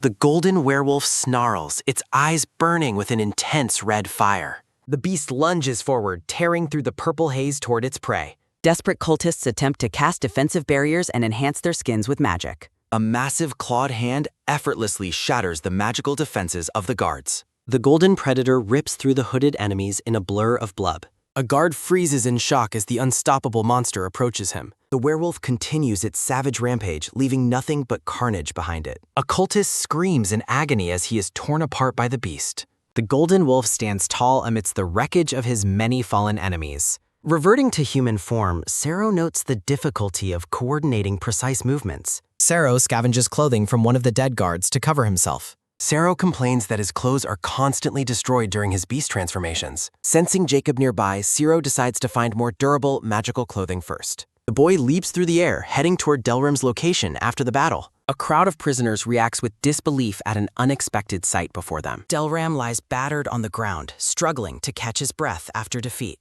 Observers note that while the combatants seemed equal initially, the flow changed. One man agrees that the advantage ultimately shifted toward Delram's opponent. Delram reflects on how his varied attack patterns allowed him to learn more. The narrator questions if Pyram has been training, noting his impossibly fast attack speed. Witnesses observe the combatants becoming monstrous as their strength continues to grow daily. The final moments of the intense clash arrive with a powerful fist. Observations suggest that Pyram's potential will likely allow him to surpass Delram's strength. Beaten and bloodied, Delram regrets his past arrogance and his failure to train seriously. A voice calls out to Delram, who looks up in a state of shock.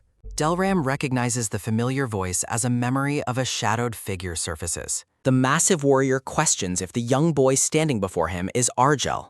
Sero confirms the suspicion, his red eyes glowing coldly beneath his blonde hair. Arjul scolds Delram for his poor performance after his specialized training in the darkness. Delram realizes that the mysterious shadow he encountered in the void was Arkal. Abandoning his pride, Delram begs the old master to continue teaching him. Sero smirks, admitting he finds enjoyment in seeing the proud warrior begging for help. Delram worries that closing his eyes will allow his opponent to land a finishing blow. Arjul explains that true progress is only achieved by directly overcoming one's primal fears. Despite taking a heavy hit, Delram acknowledges the truth in the master's harsh lesson. Choosing to trust Arjul's words, Delram shuts his eyes in the heat of battle. Delram enters a focused mental state, standing within a deep, aquatic-like void. Arjul's spirit instructs Delram to feel the opponent's essence rather than relying on sight. The master explains that intent and spirit flow through every movement during a fight. Delram is told to read the flow of energy surrounding the battlefield. The warrior prepares his body to react to the incoming rush of his opponent.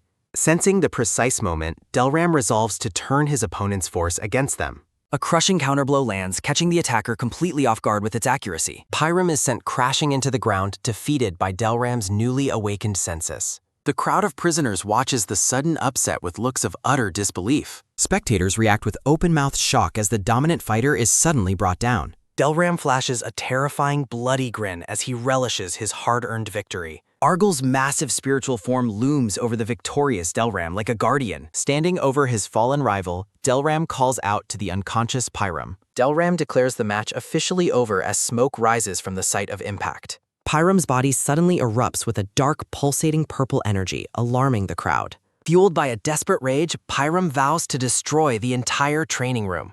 Delram barks orders for everyone to flee as Pyram prepares a destructive explosion. A prisoner wonders if the sudden purple light signifies the presence of demon worshippers. Panic spreads through the facility as the prisoners scream and run for their lives. Sero strikes with lethal precision, instantly silencing the threat in a spray of blood. The boy stands amidst the carnage, his face splattered with blood and eyes glowing. A dark thought bubble conveys the boy's extreme annoyance with the loud noise. The prisoners stop in their tracks, staring in horror at the sudden massacre. Delram notes the purple smoke, concluding that Pyram was using drugs from demon worshippers. Delram intercepts the approaching crowd, telling them to stay away from the young boy.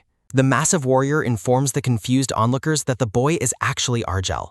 Delram clarifies that the legendary master is currently inhabiting the child's body. A close-up reveals the number 51 tattooed prominently on the side of Sero's neck. The prisoners react with absolute wide-eyed terror at the revelation of the master's presence. Arjel explains he grew frustrated in solitary confinement and borrowed the boy's body. Delram considers the impossibility of possession, but dismisses it as a quirk of their prison. Arjel scolds the group for their curiosity and warns them not to interfere. A masked guard trembles in fear, lamenting the terrible situation unfolding before him. Hundreds of hooded demon worshippers suddenly rush into the facility from outside. Prisoners react with shock as they realize they are being targeted today. Delram expresses his fierce determination to go out and kill them all. Delram suddenly stops, coughing up blood as his injuries take their toll. Delram collapses onto the floor, and his subordinates urge him to stop moving. Cultists loom over Delram as he realizes their plan involved using Pyram. Sero watches quietly from the sidelines as the injured Delram struggles nearby.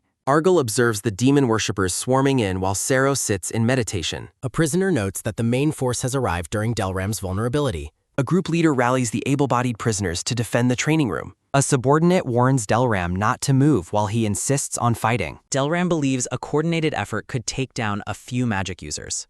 A grim vision shows the prisoners slaughtered and offered as horrific sacrifices.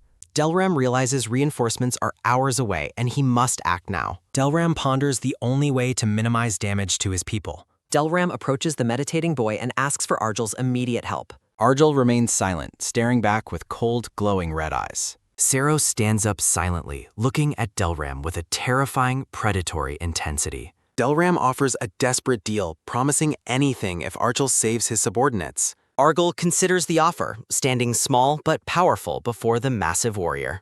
Arjel makes a chilling counteroffer, asking Delram to surrender his soul. Delram freezes in fear as he feels the master's overwhelming spiritual pressure. Delram acknowledges Argyll's power to possess bodies and fears losing his soul. Despite his fear, Delram realizes there is no time left to hesitate. He notes the cultists are already stealing life force and souls with magic. Delram determines that the result will be the same regardless of his choice. He refuses to lose subordinates who are currently risking their lives. Delram accepts the deal, offering his soul in exchange for his family's safety. Argyll agrees to the terms, formally finalizing their dark spiritual pact. Argyll tells Delram to stay behind as he prepares to join the fray. Arjel strikes Delram's neck, knocking him unconscious with a sudden, precise blow. A shocked subordinate catches the falling Delram as he slips into unconsciousness. Argyll instructs the men to let Delram rest while he handles the outside. Argyll leaps into the chaotic battlefield with a powerful, ground-shaking entrance. He delivers a massive physical strike, sending shockwaves through the enemy ranks. A golden werewolf's clawed hand swipes through the air with lethal speed.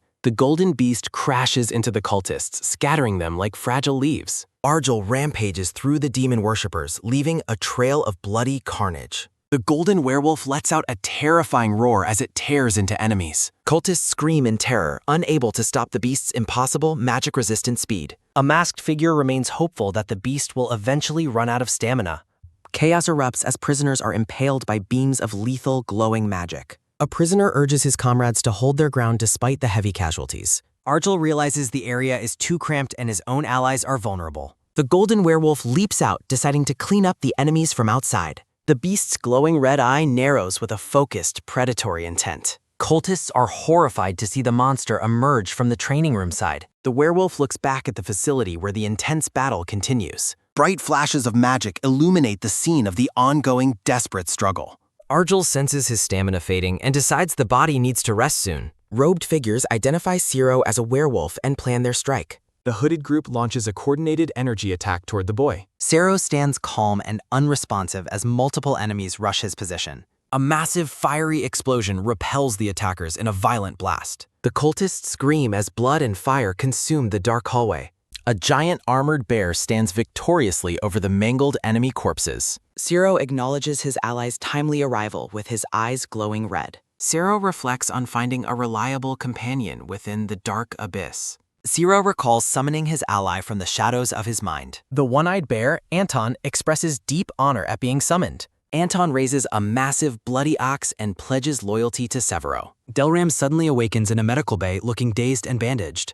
Delram asks his subordinate about their location and any remaining enemies. The man reports that they suffered catastrophic losses against the cultists. Narrative text confirms the complete destruction of Aaron and Mikey's factions. Delram stares in stunned silence at the news of the massacre. The subordinate urges the wounded giant to rest and avoid movement. Delram discovers a hallway filled with the mangled remains of enemies. The question arises regarding the identity of the piled enemy corpses. The subordinate declares victory and notes they successfully protected the room. Delram asks about Argel's location after learning of his heroic intervention. The man explains that demon worshipper camps still surround the area. The subordinate hands over a note left behind by the Ilden. Delram laughs at Argel's casual message about going for a walk. Zero and Anton walk through a corridor littered with dead cultists. Anton pauses and looks back at Zero with a silent expression. The bear asks Zero what happened to his glowing red eyes. Zero tells Anton not to worry as they keep moving forward. Anton asks if his master is truly recovered and feeling well. The bear reaches into his clothing to retrieve a special item. Zero holds up a glowing magical plant called Life Extension Grass. Anton offers the rare plant as a gift from a recent battle. Zero realizes Anton defeated the powerful Shimini to obtain the herb. Anton grins while claiming he won the fight without much trouble. Zero concludes that Anton has grown significantly stronger than his past self. The bear scratches his head sheepishly after receiving the high praise. Narration acknowledges that Anton worked very hard on his recent task. Zero scolds Anton for taking unnecessary risks with his own safety. The boy expresses his deep concern for his companion's physical well-being. Anton apologizes for his shallow thinking as they continue their journey. The duo encounters a lone, mysterious silhouette at the corridor's end. A butler in formal wear asks if the boy is Argel. Anton growls defensively as Zero confirms his identity to the messenger. The messenger kneels to deliver a digital message from his master. A bright beam of blue energy erupts from a small projector. A holographic projection reveals the face of the long-haired Endurus. Zero mocks the entity's fear of meeting him in person face to face. Anton recognizes the figure as the legendary vampire king, Endurus. Endurus apologizes for the trouble caused by his low-ranking subordinate's behavior. The vampire king stares intensely through the shimmering blue holographic feed. The holographic figure of Endurus wavers within a flickering stream of Dana. Zero stands before the projection, his expression fixed in stony silence. A cold thought surfaces regarding the consequences of a ruined reputation. Zero's eyes flare with a sinister, blood-red light in the gloom. Endurus admits his past errors and pledges to rectify his failures. Anton questions the hologram's intent as Endurus confesses his lack of concealment. Endurus mentions Darkus while Zero watches the flickering image with intensity. A haunting question appears, asking if forgiveness for Darkus is possible. A colossal, bandaged entity stands motionless behind the shimmering holographic king. Zero dismisses the offer while Endurus reflects on his fallen comrades. Zero walks away, advising the hologram to keep playing its noble part. Zero threatens that his friends will deliver death if nobility fails. Zero and Anton move away as the blue projection begins dissolving. The holographic vampire king stares intently through the fading blue static. Endurus reflects on how a mighty vampire king met such a fate. A subtle, knowing grin appears on the translucent face of Endurus. A sudden beam of crimson energy cuts through the smoke-filled air. A trail of destruction follows the impact of the unstoppable force. Masked figures in dark robes spring forward in a coordinated strike. Zero transforms as the narration compares the cultists to doomed moths. Anton's massive axe carves through the air, showering the corridor in crimson. The companions turn the hallway into a battlefield, slaughtering their attackers. Anton's heavy, armored leg pivots as he maintains his combat stance. Anton notes the enemy's stalling tactics as they prepare for a confrontation. A spherical drone equipped with wheels glides through the thick industrial fog. A small handheld device displays a holographic report of Anton's awakening. William watches the feed, wondering why Anton joined forces with the Boining. The captain continues observing the feed, focusing on the werewolf's combat prowess. A close-up reveals William's scarred jaw and his wide, unsettling smile. William sits atop a mound of corpses, referring to them as fuel. William declares his certainty of victory even against a warrior like Anton. Sitting on the dead, William prepares to present Zero to Lord Darkus. William's face glows with purple energy as he beckons the beasts forward. A system notification identifies William as a Class 6 Demon Worshipper Captain. Anton and the golden-furred Zero charge recklessly through the dark facility. The duo bursts into a vast room where their true opponent waits. A sharp, clawed foot slams down onto the cold metal grating.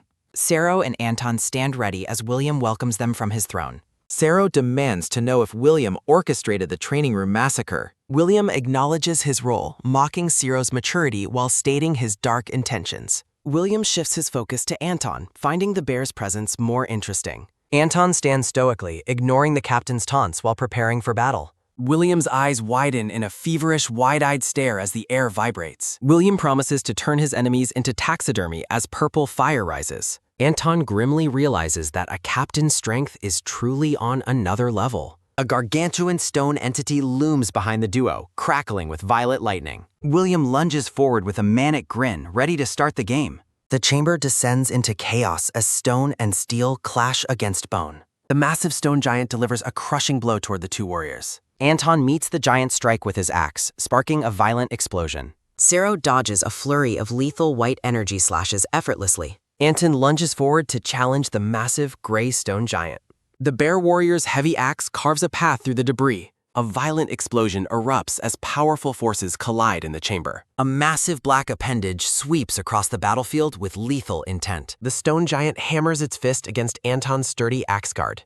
As he withstands the pressure, Anton observes that while the enemy's attacks have weight, they aren't fatal and seem part of a simple strategy. Defending against a heavy strike, Anton questions if the giant's plan is to slowly drain his stamina. Lunging forward with glowing eyes, Anton marvels at how his opponent can be so fast despite having such a huge body. A sharp red arc cuts through the air, signaling a transition. Blood sprays as the stone giant is pummeled by relentless force. Shockwaves from the intense battle shatter the surrounding industrial architecture. Zero lunges through the air as fire and wind clash around him. The golden werewolf lunges past a mechanical foe, tearing through steel. Zero stares at his hands, frustrated that his claws are unable to cut through the opponent's defenses. Zero realizes the strain it will cause, but decides to activate a powerful technique regardless. A colossal wolf of emerald wind manifests as Zero charges forward. A purple lens focuses intently on the approaching golden predator. Zero's wind-infused strike collides with the robot in a green flash. Watching the battle, William acknowledges that while the boy is strong and made it far, his journey ends here. William's face contorts with malice as he conjures a ball of purple energy. Eerie violet flames consume the machine scattered across the floor. A shadowy figure crackling with dark electricity emerges from the smoke. Anton and Zero stand ready to face the newest summoned prat. A gargantuan, electrified golem looms over the two winded warriors. The armored behemoth swings its massive arm in a devastating arc. A blinding flash marks the impact of the golem's crushing blow. Standing amidst wreckage, Zero and Anton avoid the golem's lethal strike. William mockingly challenges them to try counterattacking again as he prepares to play for real. Zero taunts William, suggesting that at his old age, he probably wants to rest quickly rather than play games. William is visibly shaken by the werewolf's sudden and overwhelming speed. Sero tears through the illusions, leaving a trail of crimson behind him. Red eyes narrowed, Sero realizes the true nature of his opponents. Sero concludes that the enemy has been injecting life force into dead corpses to control them. Standing over a corpse, Sero realizes he must find the real body to stop the puppets, asking if the enemy is waiting for his stamina to run out. Small, glowing eyes watch from the shadows beneath a pile of dead. A manic, gray-haired man grins wickedly while hiding among the corpses. Text explains that the enemy uses soul black magic to seal souls. A sinister purple soul escapes its current vessel to find another. The entity notes that even if found, it can simply move to another corpse. Declaring his immortality, the sorcerer is shocked by Sero's intense, red-eyed glare. Sero looms over the battlefield, searching for the hidden spirit's host. The golden werewolf slashes through the mountain of bodies in a frenzy. The hidden enemy is horrified that Sero managed to track him down. A beam of purple energy marks the location of the true target. Looking down with red eyes, Sero confirms his suspicions while the enemy reacts with pure shock. Sero notes that dealing with spirits is troublesome as the desperate host asks how he was found. Sero explains that he has gathered plenty of information despite not using magic, while the host identifies the corpse number on the neck. An observer screams in shock as it is revealed that the boy really was Argyll all along. The dark spirit flees into the air as the body is destroyed. The cornered sorcerer realizes he cannot escape Argyll's relentless pursuit. Facing certain capture, the desperate man resolves to summon help. William channels dark energy, seeking a powerful, non-ordinary spirit. He determines that only a soul fueled by intense emotions suffices. Sero stands amidst the wreckage as a violent explosion subsides. The enemy utilizes the scattered corpses to fuel his dark magic. Anton and Sero react with shock as a demon emerges. The battered host watches the scene unfold from the floor. He plans to use the summoned entity as a distraction. A tall, horned demon manifests fully within the purple haze. The summoned beast bares its fangs with a predatory gaze. The demonic figure looms ominously over the battlefield's silent rebel. Anton charges forward, undeterred by whatever the enemy might summon. With a fierce roar, Anton vows to crush the newest threat. The demon remains impassive as the massive axe swings downward. A violent impact sends Anton reeling back from the demon's defense. Anton's eye widens as he realizes the magnitude of the counterattack. The warrior is blasted backward through the air by pure force. William smiles maliciously as he witnesses Anton's sudden and violent defeat. Noting Anton's fall, William prepares to flee while the distraction halts. He hopes the demon creates enough chaos to facilitate his escape. The scene shifts as the demon suddenly kneels before the werewolf. Anton groans in pain while desperately calling out to his master. William's relief at his apparent escape causes a surge of happiness. His joy turns to confusion as the situation takes an unexpected turn. The sorcerer's mind struggles to comprehend the strange sight before him. The powerful demon bows its head submissively toward the golden predator. The entity identifies itself and begs Sero to end its suffering. Sero coldly dismisses the entity, claiming no interest in its fate. An image of a legendary blindfolded warrior appears as Sero speaks. Sero questions the submissive demon about its true name and identity. The demon remains humble, begging for a quick and painless end. Sero grants the request while Anton tends to his own injuries. Anton heals himself, questioning his master's next wish for the journey. The demon requests a quiet withdrawal, and Sero grants its departure. With a final word of gratitude, the demonic entity begins dissolving. The threat vanishes into static as Anton approaches the golden werewolf. Anton inquires about the event while reporting his own rapidly healing rips. Sero refuses the offer to hunt the escapee, deeming it unnecessary. Sero reveals he coordinated a telepathic plan at the battle's start. He had instructed others to intercept any prisoners fleeing through corridors. William's bloodied corpse lies still on the floor after being intercepted. A massive tattooed prisoner stands over the remains of the sorcerer. Delram confirms the task is complete to his telepathic caller, Argyll. Sero bids farewell to Delram, who reflects on the boy's nature. Delram expresses deep gratitude toward Argyll for saving the training room. Reverting to his human form, Sero lets out a long yawn. Sero asks Anton to carry him, citing the exhaustion of youth.